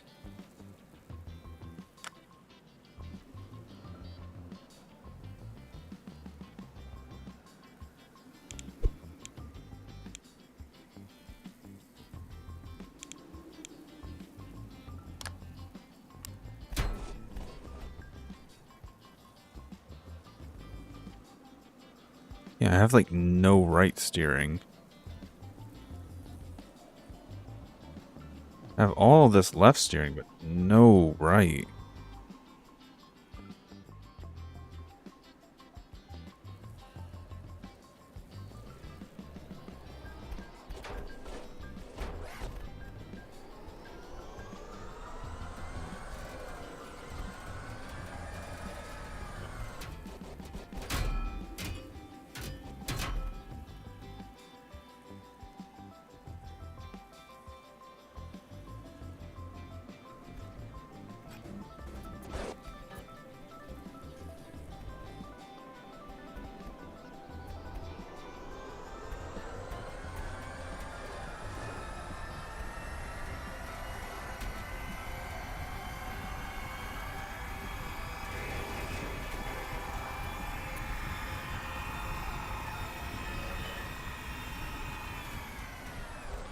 I just have no right steering right now.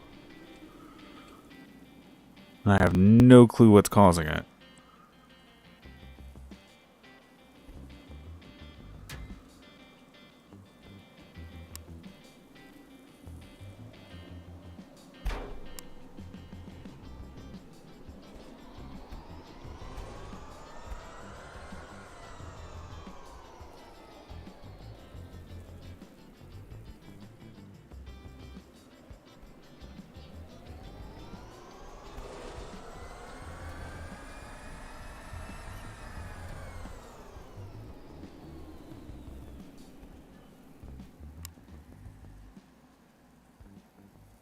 I don't want to try opposing springs.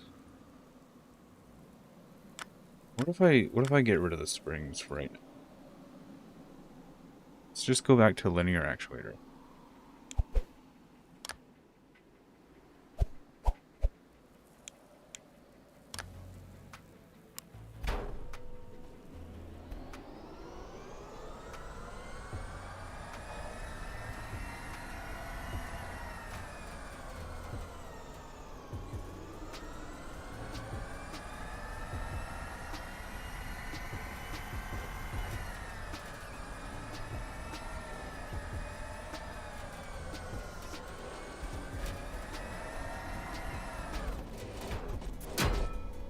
I still have little to no steering. Alright. I think I'm going to be ending things out here shortly.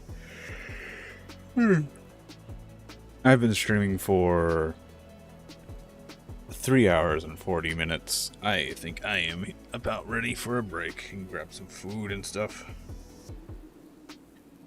So, with that being said, we did at least get one thing out of this. We definitely did get the... I do really like these brakes. These brakes, I think, are going to be on my next build. In some capacity. I'd have to find a way to fit them.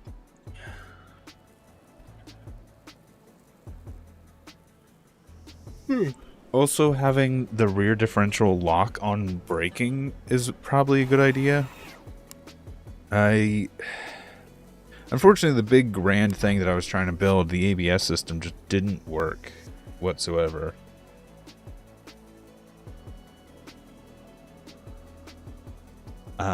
So that being said, yeah, integrated. I'm not sure. Probably in between the differential and the wheel, more than likely. Somewhere on the axle itself. That being said, I am going to be ending it here. If you guys did enjoy, please leave a like. Any suggestions, leave in the comments down below. Enjoy the channel, enjoy what I'm doing, please subscribe. It helps out a lot. And right now, shares help the channel most, so if you do want to help out the channel, please share this episode with a friend. Thanks for stopping by. Thanks for sticking around. And until next time, peace.